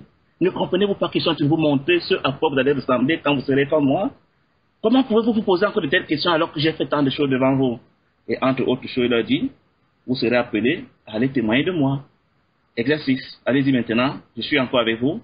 Vous n'avez pas besoin de prendre de monnaie, ni de bâton, ni rien. Je suis encore avec vous. Je vais veiller sur vous. Allez faire une récit de témoignage. Ce n'est pas encore de témoignage. Parce que quand il va monter au ciel, il va dire, vous n'avez pas encore autorité pour partir. Attendez que la puissance vienne. Cette puissance qui va vous accompagner quand je ne serai plus là. Quand elle viendra, alors vous pourrez sortir. Ce qu'ils ont fait avant que la puissance ne vienne n'était qu'un entraînement, un exercice sous son contrôle rigoureux, sous sa protection rigoureuse. Mais après son départ, ne doivent partir que ceux qui sont devenus des témoins. Nous ne sommes pas des témoins, on continue à partir seuls, avec nos propres intelligences, notre propre raison, notre propre mentalité, notre propre identité, et on dit qu'on va témoigner de lui. C'est de l'imposture, c'est du mensonge. C'est ce que nous faisons aujourd'hui et que nous appelons évangélisation. D'ailleurs, un mot que nous trouverons difficilement dans la Bible, l'évangélisation. Donc ça signifie quoi? Que finalement, il ne faut pas aller crier dans les métros, dans les parcs. Il ne faut pas aller faire tout ça. C'est sauter dans la neige pendant des heures et des heures, tentant d'aborder une personne et lui parler du Christ. Est-ce que c'est mauvais en soi? Voici la réalité, mon frère Victor, c'est que quand nous allons crier au métro, très souvent dans notre propre maison, et notre propre voisinage immédiat n'a même pas vu ce Yeshua en nous. Et nos propres enfants et notre conjoint n'a pas été soi-disant gagnés à ce Jésus. Mais comme on veut faire le show par ego, on va se tenir en spectacle dans un métro pour que nos relations nous voient et qu'on mente au Père qu'on est en train d'évangéliser, alors que nous n'avons rien de lui. Nous attirons plutôt le mépris de l'opprobre sur lui. Les gens qui nous regardent disent, mais voilà encore ces imposteurs. Qu'est-ce qu'il a de Jésus pour venir parler de Jésus ici? Et qu'est-ce qu'il a pour me donner envie de suivre son Jésus là? Mais alors rien, parce qu'on n'est pas investi. Alors on va s'agiter à faire de l'activisme, ce que j'appelle de la distraction, au nom d'une soi-disant évangélisation. N'importe quoi. C'est du mensonge. La séduction. Commençons par nos maisons, commençons par nos voisins, commençons par nos collègues. Rien. Parce que s'ils voyaient la lumière, personne ne peut résister à la lumière. La lumière s'impose sur les ténèbres. Mais s'il n'a pas encore vu, c'est pas là au métro, dans la rue, qu'elle sera plus visible, cette lumière-là. C'est de la distraction et de l'agitation. La question s'amène comment se comporter donc avec les membres de nos familles, puisque il y a également beaucoup de choses qu'on entend et tout, mais qu'on reconnaît comme être vraies, mais qu'on ne vit pas encore. Et ça dit que parler des choses qu'on ne vit pas encore, que ce soit à nos frères, à nos sœurs et tout, c'est mauvais. Je vais mettre ta question en suspens, Christian, pour répondre à la question que nous avons reçue sur Mère 4 qui dit la vraie intelligence c'est quoi? Pour moi, je ne dirais même pas que la vraie intelligence, je dirais l'intelligence. L'intelligence, ça ne peut venir que d'Elohim, c'est une vertu exclusive d'Elohim. Donc en dehors d'Elohim, on ne peut pas parler d'intelligence. Et on ne peut être intelligent que quand on est connecté en direct au souffle sacré, en direct au Père, sans l'intermédiation de la raison et de notre intellect. Donc c'est ce que j'entends par intelligence. Et la sagesse, pour moi, l'intelligence, c'est des vertus exclusives d'Elohim qu'on ne peut recevoir que si on est vraiment connecté à lui. Ceci étant, Christian, tu demandais comment se comporter avec nos membres de famille. Est-ce qu'on ne doit pas parler de ceux qu'on n'est pas encore? Ce qui nous arrive souvent, c'est d'en parler comme si nous, on y était déjà, alors que les membres de nos familles voient qu'on n'y est pas. Nous pouvons en parler pour faire le constat, et c'est ce que je fais, de ce que nous n'y sommes pas, mais alors tous. Mais le fait de se tenir en donneur de leçons, en prétentieux, en faisant croire qu'on y est, alors que nous puons encore l'ego, c'est là qu'on entre dans le jeu de l'imposture. C'est là qu'on fait croire aux gens que c'est ça un Yeshua, un disciple de Yeshua, mais ces gens qui voient disent, mais sauf si c'est lui qui est fou, c'est nous qui ne comprenons rien, mais il n'a rien de Yeshua. Et on se tient là en donnant de leçons, hein, vous êtes perdus, vous êtes des religieux, nous on est des spirituels, on est ceci, on est cela, alors que l'observateur honnête ne voit rien de Yeshua en toi. Mon frère Christian, il s'agit de faire comprendre à tes frères qui t'observent que je suis dans une marche, je ne suis pas encore arrivé, j'ai vu où je veux arriver, je désire y arriver, mais le chemin est encore en cours. Mais ce n'est pas ce que les soi-disant disciples prétentieux aujourd'hui font. Ils se tiennent en modèle que personne ne voit, que seuls eux peuvent proclamer. Hein, nous on est ceci, vous êtes cela. La division, l'ego, la prétention, l'orgueil, la comparaison, mais leur quotidien n'est que puanteur d'ego. Donc quand nous avons de la famille que nous voulons gagner, nous devons nous disposer pour que le souffle témoigne de lui dans nos vies. Que le souffle montre qu'il est en train de nous conduire. Parce que si nous sommes connectés, nos membres de famille les plus aveugles vont dire assurément, mon papa, mon frère, ma maman est différent. Est-ce que nos enfants peuvent avoir un tel témoin de nous, même s'ils ne l'affirment pas d'une manière claire? C'est la question qu'on doit se poser. Comment est-ce que nos conjoints nous voient? Comment est-ce que nos enfants nous voient? Comment est-ce que nos collègues nous voient? Qui a vu une petite différence entre le commun des contemporains et nous? Peut-être alors là, nous pourrons commencer à dire, nous commençons à être des pointes, des petits témoins peut-être, même si ce n'est pas encore très visible. Ne point confondre fruit et stratégie.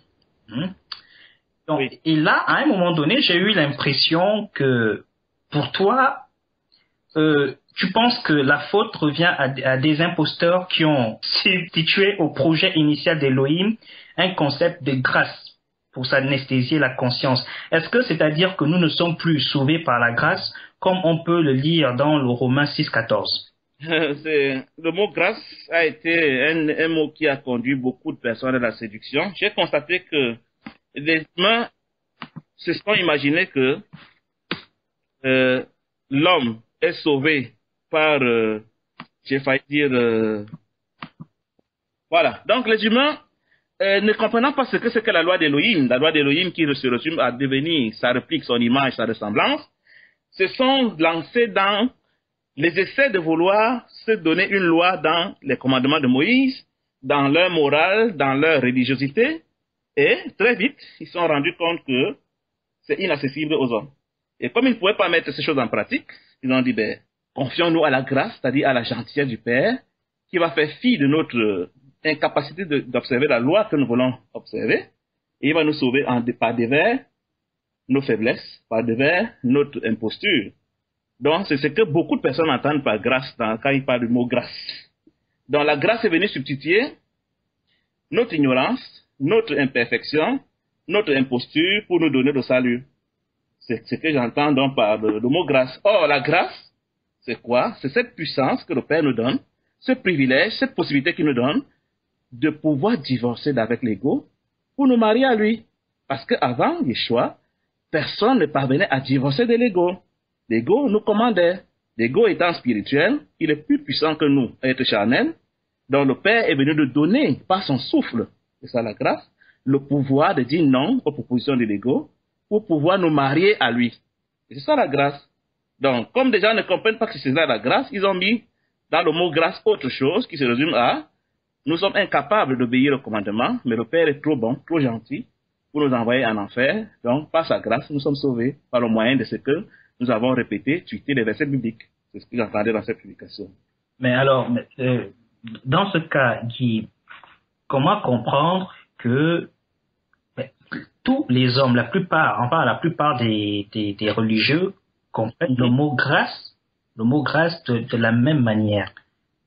C'est quand même incroyable. Toi, tu emmènes une compréhension que plusieurs n'ont jamais entendue. Comment expliquer ce décalage? La Bible l'a dit, terre tout entière est séduite, Apocalypse 12:9. Parce que nous sommes tous envoûtés, nous sommes tous possédés. La conscience cosmique nous a tous menti. Et nous sommes dans ce mensonge confortable. Comment comprendre, mon frère Victor, qu'il y a aujourd'hui 100 000, 2000 dénominations, que chacune ne soit pas en accord avec les autres, mais que chacune croit qu'elle est la seule qui sera approuvée par le Père et ne s'inquiète pas de ce qu'elle ferait dans l'erreur.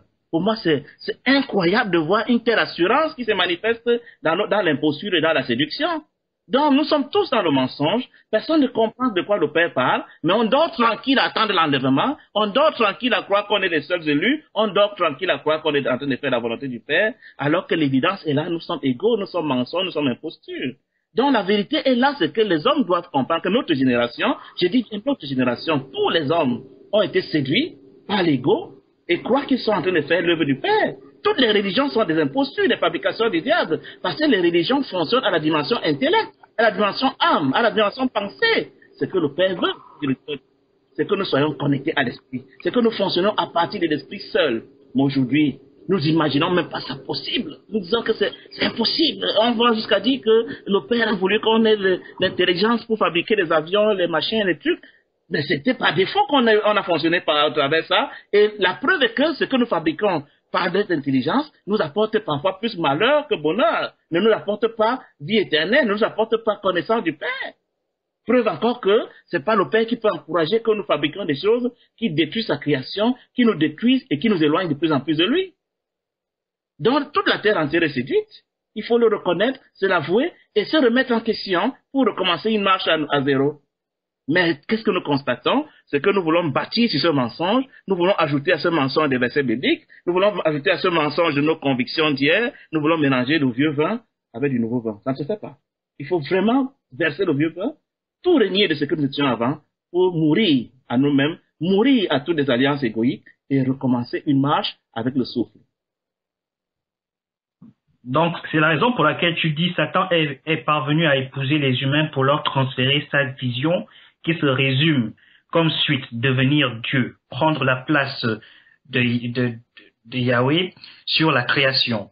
Mais nous savons que l'homme a été fait à l'image de Dieu, tel qu'il est écrit en Genèse 1:27, Guy. Il a été fait pour être à l'image du Créateur quand il sera mature. Mais il ne l'est pas encore. À si longtemps qu'il ne l'est pas, il n'est pas encore homme. Parce que si Adam avait été à l'image du Créateur, mais Satan ne l'aurait jamais séduit. Satan ne l'aurait jamais renversé. La Bible dit que Satan, le diable, était l'animal le plus rusé de la création. Mais si Adam était à l'image du Père, et qu'on me dise que le diable est plus rusé que le Père, mais il y a quelque chose qui ne va pas. Donc le Père nous crée pour que nous grandissions jusqu'à parvenir à sa stature. Mais chemin faisant, Adam n'a pas tenu.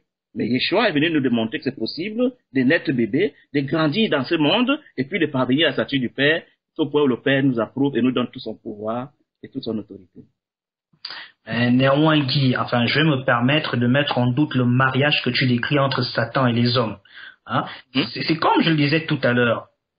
Il y a des hommes chaque dimanche qui chassent les démons, qui envoient le feu, qui écrasent des géants, ce sont des hommes qui sont convaincus. Des personnes qui sont convaincues et des personnes qui, je pense, sont sincères dans cette idée-là qu'ils dominent Satan, qu'ils peuvent même le tuer parfois. Donc, je ne comprends pas pour quelle raison tu dis que les hommes dans leur majorité épousent Satan.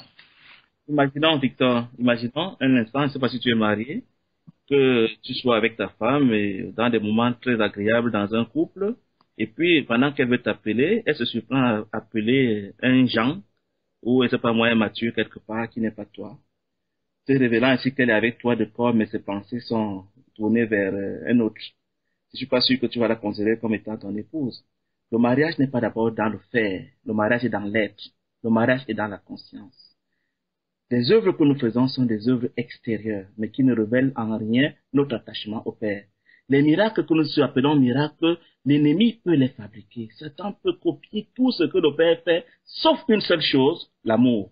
Il n'est pas capable de vivre en dehors de l'ego. Il n'est pas capable de vivre, d'exister sans identifier les hommes à la création.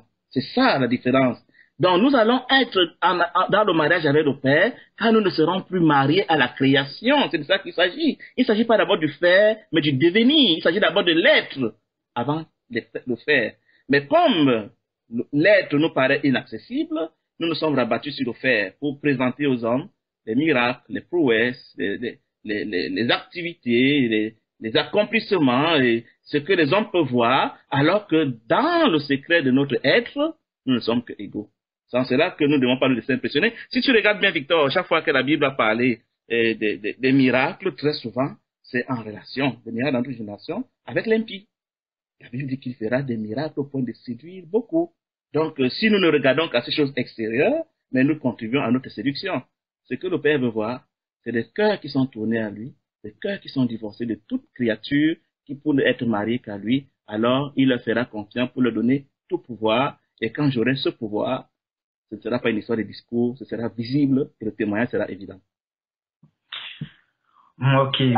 Mais dis, pour reconnaître un fils du diable, hein, tu donnes une description et tu donnes un certain nombre d'indicateurs.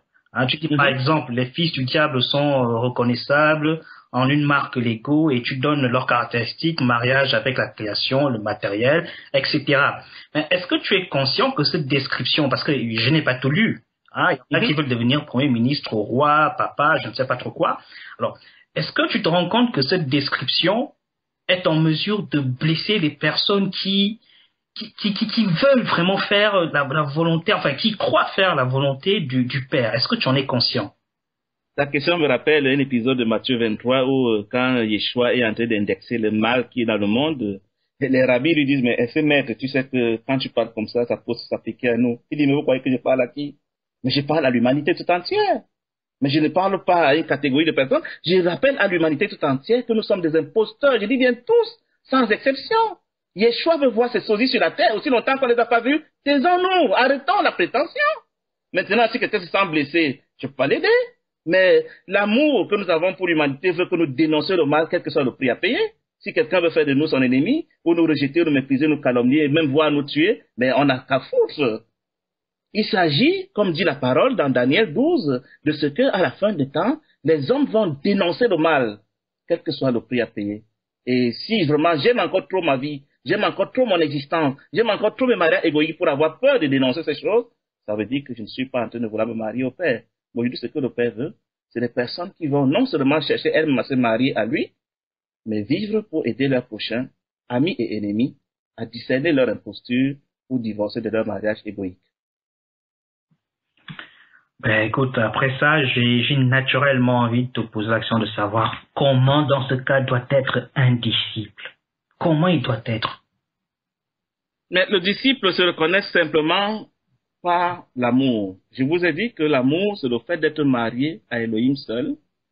L'ego, c'est le fait d'être marié à la créature. Donc, aussi longtemps que je suis marié à la créature, je vous ai dit au début que les indicateurs sont là. Mes émotions, mes combats quotidiens, ce qui me préoccupe, mes souffrances. Donc, si je regarde à ces quelques indicateurs, ce qui remplit mon cœur, ce qui remplit mes pensées, mes désirs les plus profonds, les émotions que je manifeste, les combats que je mène, les adversaires que je me donne, je pourrais voir à quoi je suis marié. Parce que ces indicateurs vont me permettre de reconnaître mes mariages égoïques. Mais quand je ne serai dépourvu de toutes ces choses-là dans ma vie, il ne me restera plus que l'amour, c'est-à-dire le mariage à Elohim.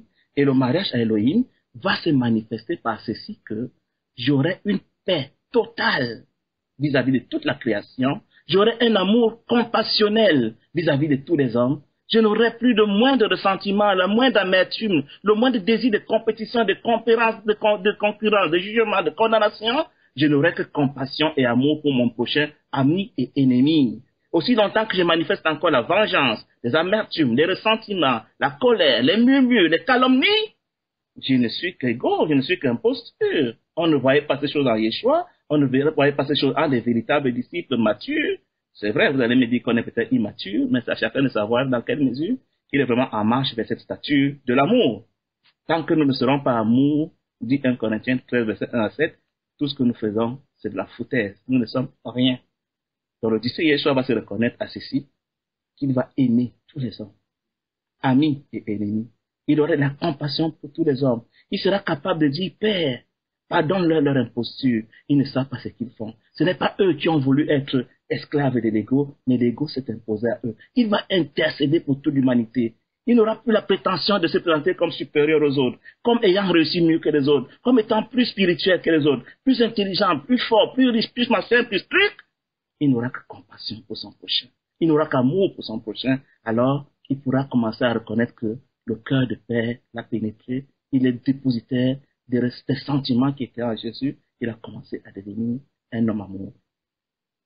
Waouh. Guy, là, je viens d'écouter ta description, la description de l'homme parfait, et je me dis, mais cet homme-là, c'est forcément quelqu'un qui ressemble au maître, qui ressemble à Yeshua point pour point.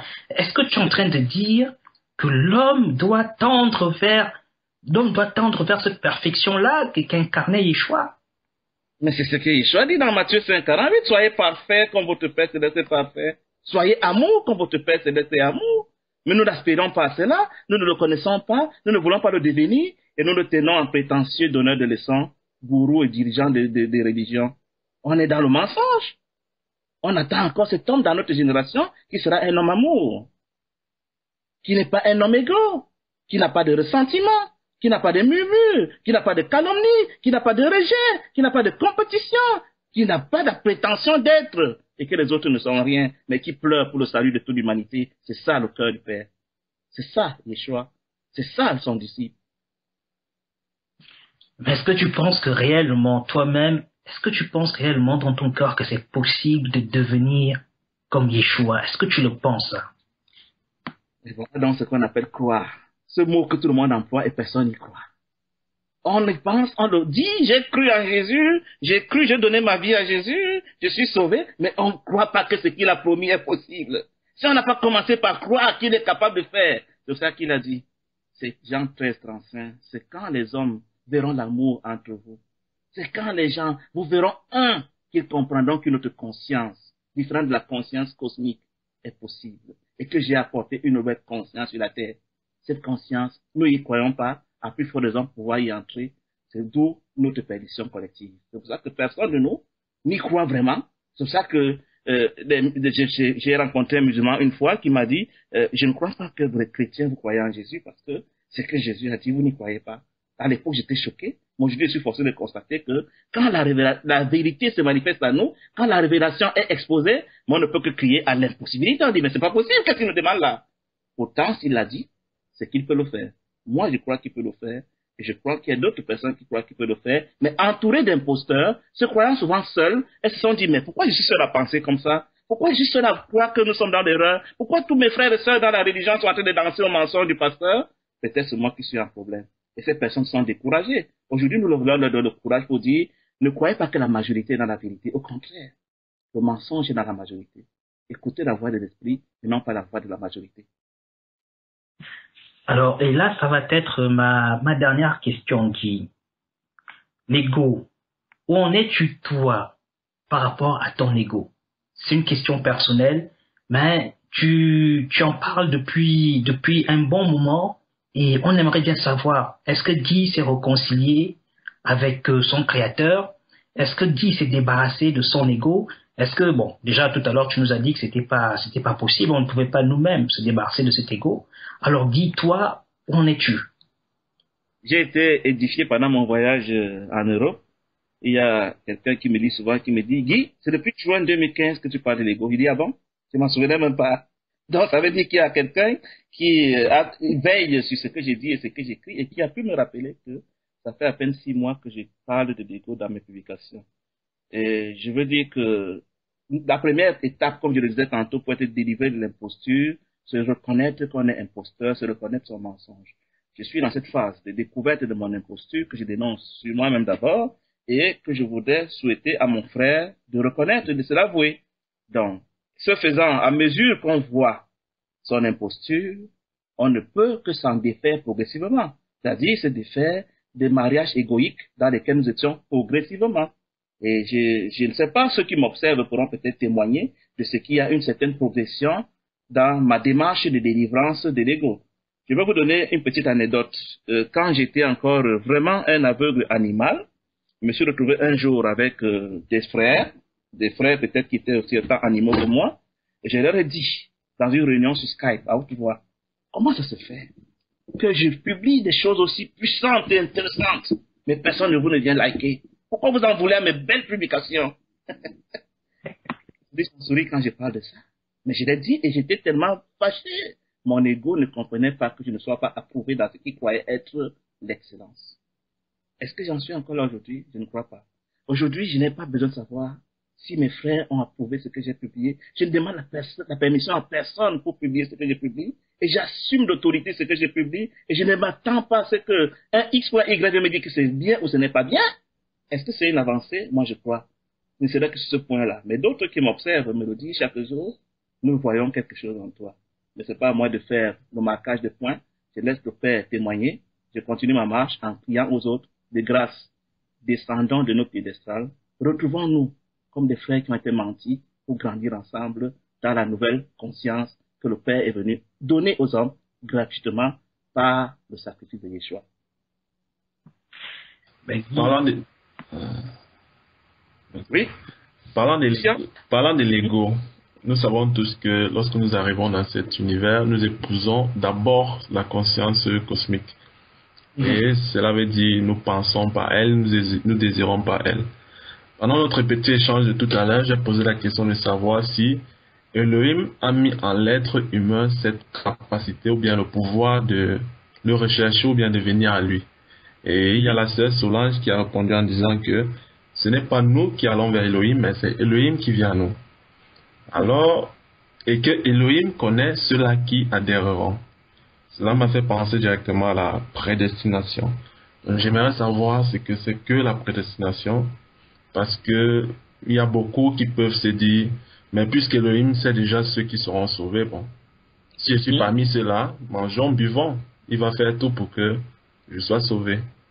Sauvé de l'ego, je comprends que tu en parlais de sauver de l'ego, parce que souvent quand on dit le mot sauver, on pense à sauver du feu éternel, sauver, c'est pas moi de quoi bien être enlevé. Non, sauver de la conscience cosmique pour poser la conscience créatrice. Tout à fait. Tu me questions sur la prédestination, c'est un des sujets les plus sensibles dans les Écritures. Et je ne peux pas dire que j'ai la vérité infuse là-dessus, mais quand même je donne mon point de vue.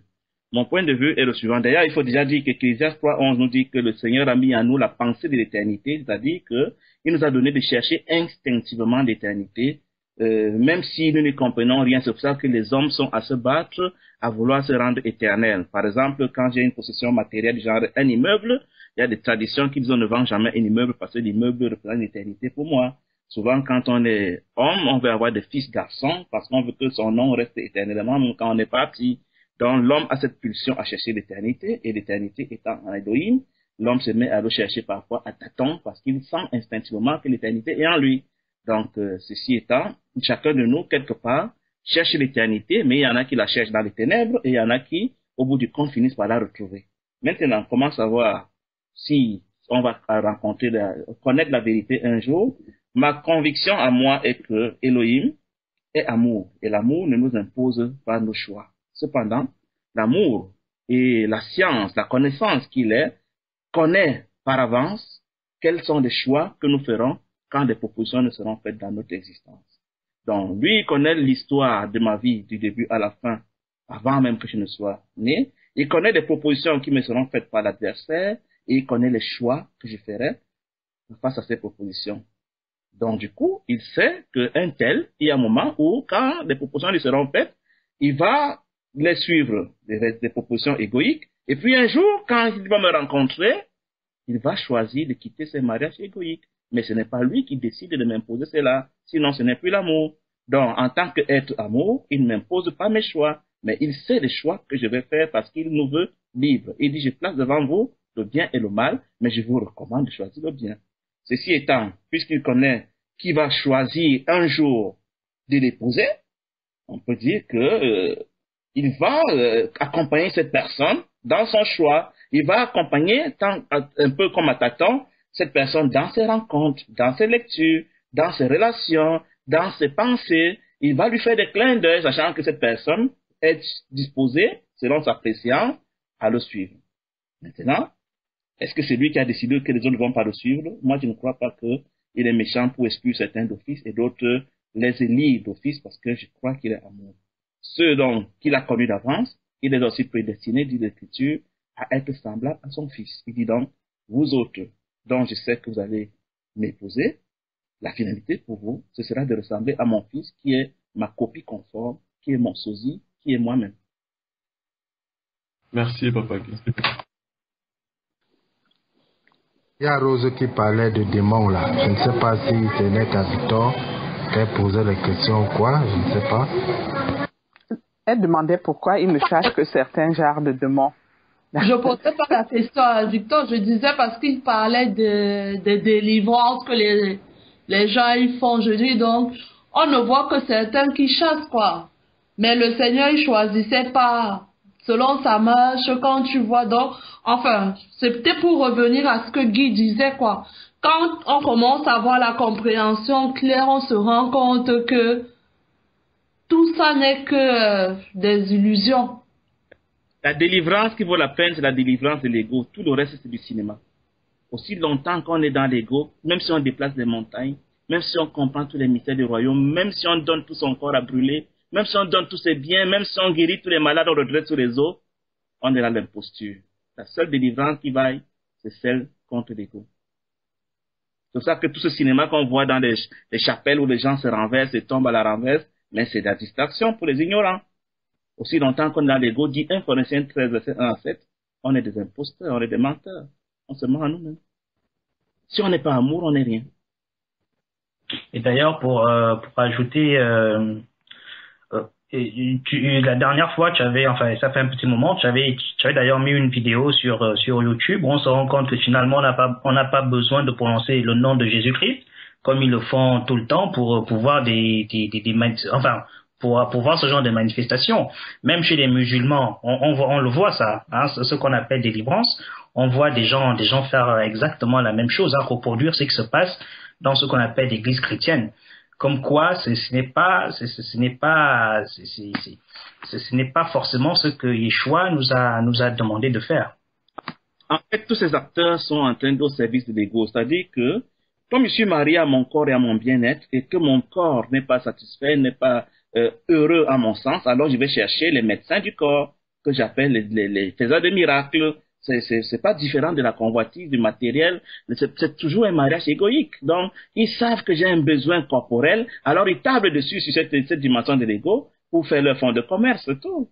Donc, les gens appellent ça soirée de miracles, délivrance, je sais pas moi, guérison, mais c'est aller conforter l'ego des hommes, parce qu'ils veulent se sentir bien dans leur corps, c'est leur finalité. Leur finalité, ça n'a jamais été Elohim.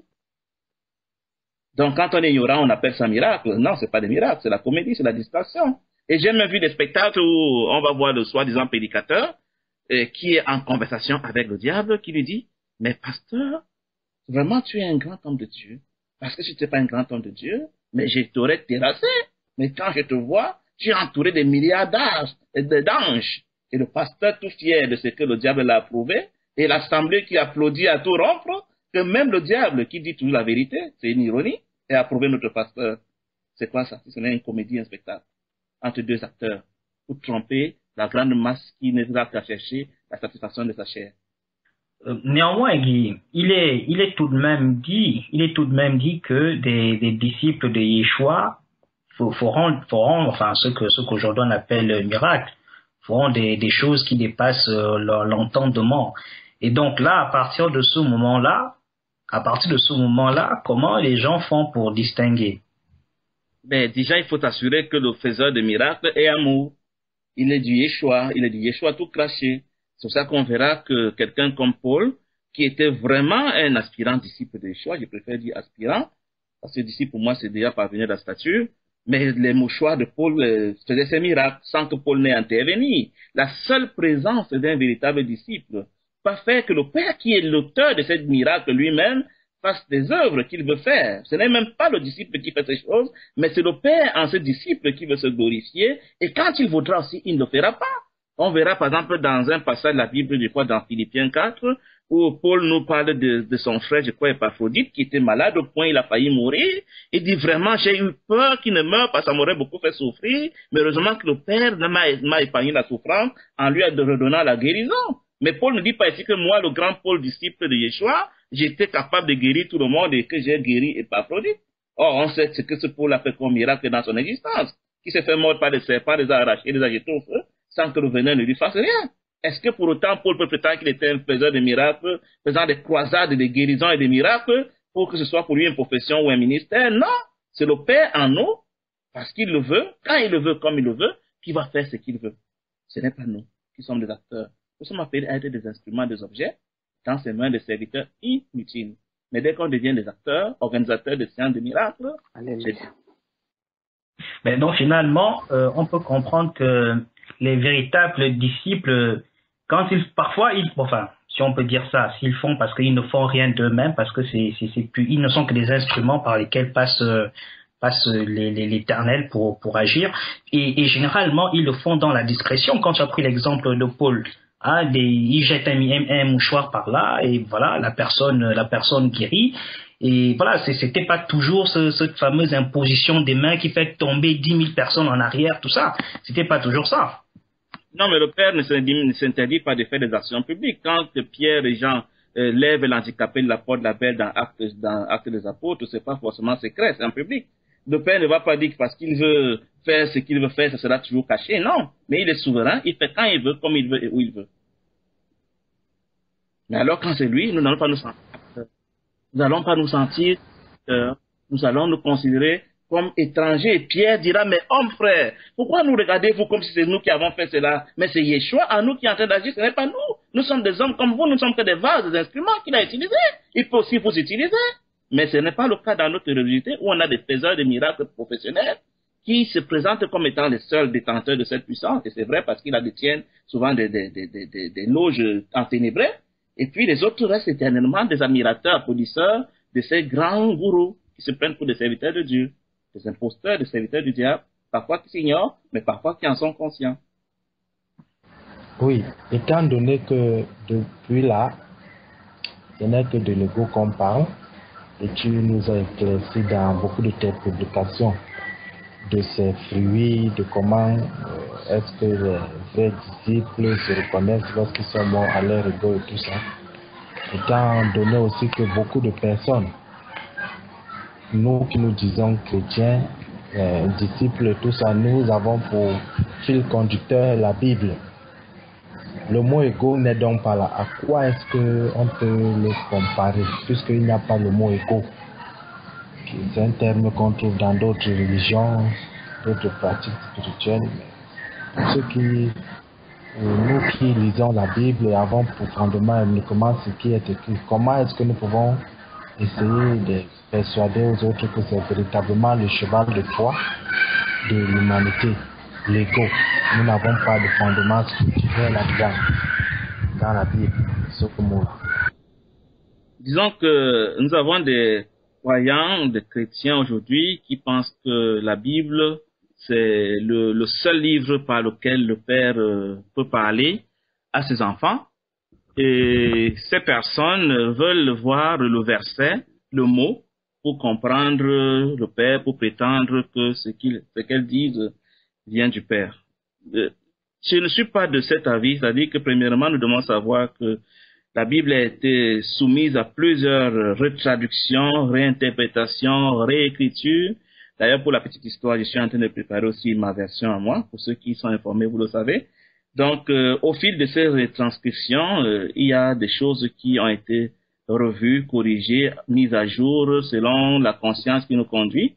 Quelqu'un m'a dit, j'ai pas vérifié, que dans les premières traductions, le mot égo était bel et bien dans les traductions de la Bible, que ça a juste été enlevé au fil de l'évolution. Ceci étant, ceux qui ont l'esprit lisent au-delà des mots, parce que la Bible n'est qu'un support matériel dans lequel le Père veut se révéler aux hommes, veut nous parler. Et si on s'accroche aux mots, on ne va jamais avancer. Mais quand on comprend par derrière les mots, on comprend que la Bible parle d'un seul péché, 1 Jean chapitre 15, verset 17, qui est l'ego, sans le nommer ainsi, dans nos traductions actuelles. Donc, le seul péché qui conduit à la perdition, c'est le fait d'être séparé d'Élohim. Ça fait vraiment sens quelque part aussi, même si on n'a pas vu ça comme ça mot à mot dans la Bible. C'est ça, l'ego. Et si vous voulez voir le mot pour comprendre que c'est de ça que la Bible parle, je ne peux pas vous aider à ce niveau parce que 1 Corinthiens chapitre 2, verset 9 à 14 nous dit nous employons un langage spirituel pour parler des choses spirituelles. Nous comprenons les choses spirituelles par l'intelligence spirituelle, mais les hommes égoïques ne sont pas capables de comprendre les mystères du royaume. Je ne peux pas aider ceux qui ne peuvent pas comprendre. Bon, Yeshua dira même que à vous, il a été donné de comprendre les mystères du royaume, mais les autres, ils n'ont qu'à lire sans comprendre. Ils n'ont qu'à écouter sans comprendre, parce que le Père sait que eux, même si je descendais du ciel aujourd'hui pour venir leur parler, même si quelqu'un venait de l'enfer pour venir leur parler, ils ne sortiraient pas d'épouser le Père. Donc, il n'y a pas d'effort à faire pour eux, mais vous, allez d'abord vers les brebis perdus de la maison d'Israël. Allez vers ceux que le Père a connus d'avance et ceux qu'il a prédisposés à être les sosies de son Fils. Les autres, il n'a que foutre de ça. Donc, quand nous parlons, c'est pas pour plaire à l'humanité tout entière, c'est pas pour espérer que tout le monde va applaudir encore, accepter ce que nous disons, c'est pour que les brebis perdus de la maison d'Israël, ceux qu'il a connus d'avance, se reconnaissent dans ce discours et adhèrent et choisissent de changer leur voie. J'espère que mes réponses que je veux personnelles, qui ne se veulent pas définitives parce que je suis encore à l'école du Père, ont contribué un tant soit peu à ce que nous avancions dans une certaine compréhension et que ça porte du fruit dans nos vies individuelles et dans la vie de ceux qui nous sont confiés et ceux qui nous regardent. Alors, Guy, avant de nous laisser, est-ce que tu nous conseilles un psaume pour nos combats spirituels à venir? Un quoi? Un psaume pour nos combats spirituels à venir? Tu me rappelles, Victor, ce que je faisais avant? C'est-à-dire que quand quelqu'un venait me voir pour me poser un problème, il dit, quel est le verset biblique qui s'applique mieux quand on est fatigué? Tu lui disais, tu bavardais un verset biblique. Quel est le verset biblique qu'il faut appliquer quand on cherche de travail? Donc, bref, on fonctionnait comme des marabouts. Alors, quand les gens venaient nous voir, on leur donnait des pilules, des formules, puis ils allaient appliquer ça et réciter et attendaient le résultat un peu comme dans la sorcellerie. Non. Aujourd'hui, nous travaillons à ce que notre conscience soit revue. Nous travaillons plus à nous marier à des versets bibliques, à la littérature, au tweet, comme j'appelle. Nous prions pour que les hommes comprennent que nous sommes dans l'imposture. Si j'ai une prière à formuler, c'est qu'au sortir de cette rencontre, tous ceux qui nous ont écoutés, plus de 40 personnes sur une 4, et puis nous autres, et ceux qui vont nous écouter plus tard, se reconnaissent imposteurs en toute humilité, parce qu'elles veulent être sauvées véritablement de l'imposture, de l'ego, et que nous renoncions à nous-mêmes, que nous nous renions dans nos convictions anciennes, dans notre ancienne intelligence, dans notre ancienne résultat, dans notre ancienne prétention d'être les seuls, les meilleurs, les parfaits, pour commencer une marche sincère avec le Père. Dans cette génération, il veut susciter les sosies de Jésus, de Yeshua, comme moi je l'appelle, mais cela commencera par la mort à notre ancienne existence. C'est tout ce que je peux nous souhaiter. Mais mieux que ça, je n'ai pas. Merci Guy. Je vous remercie. Bye bye. Amen. Shalom à tous.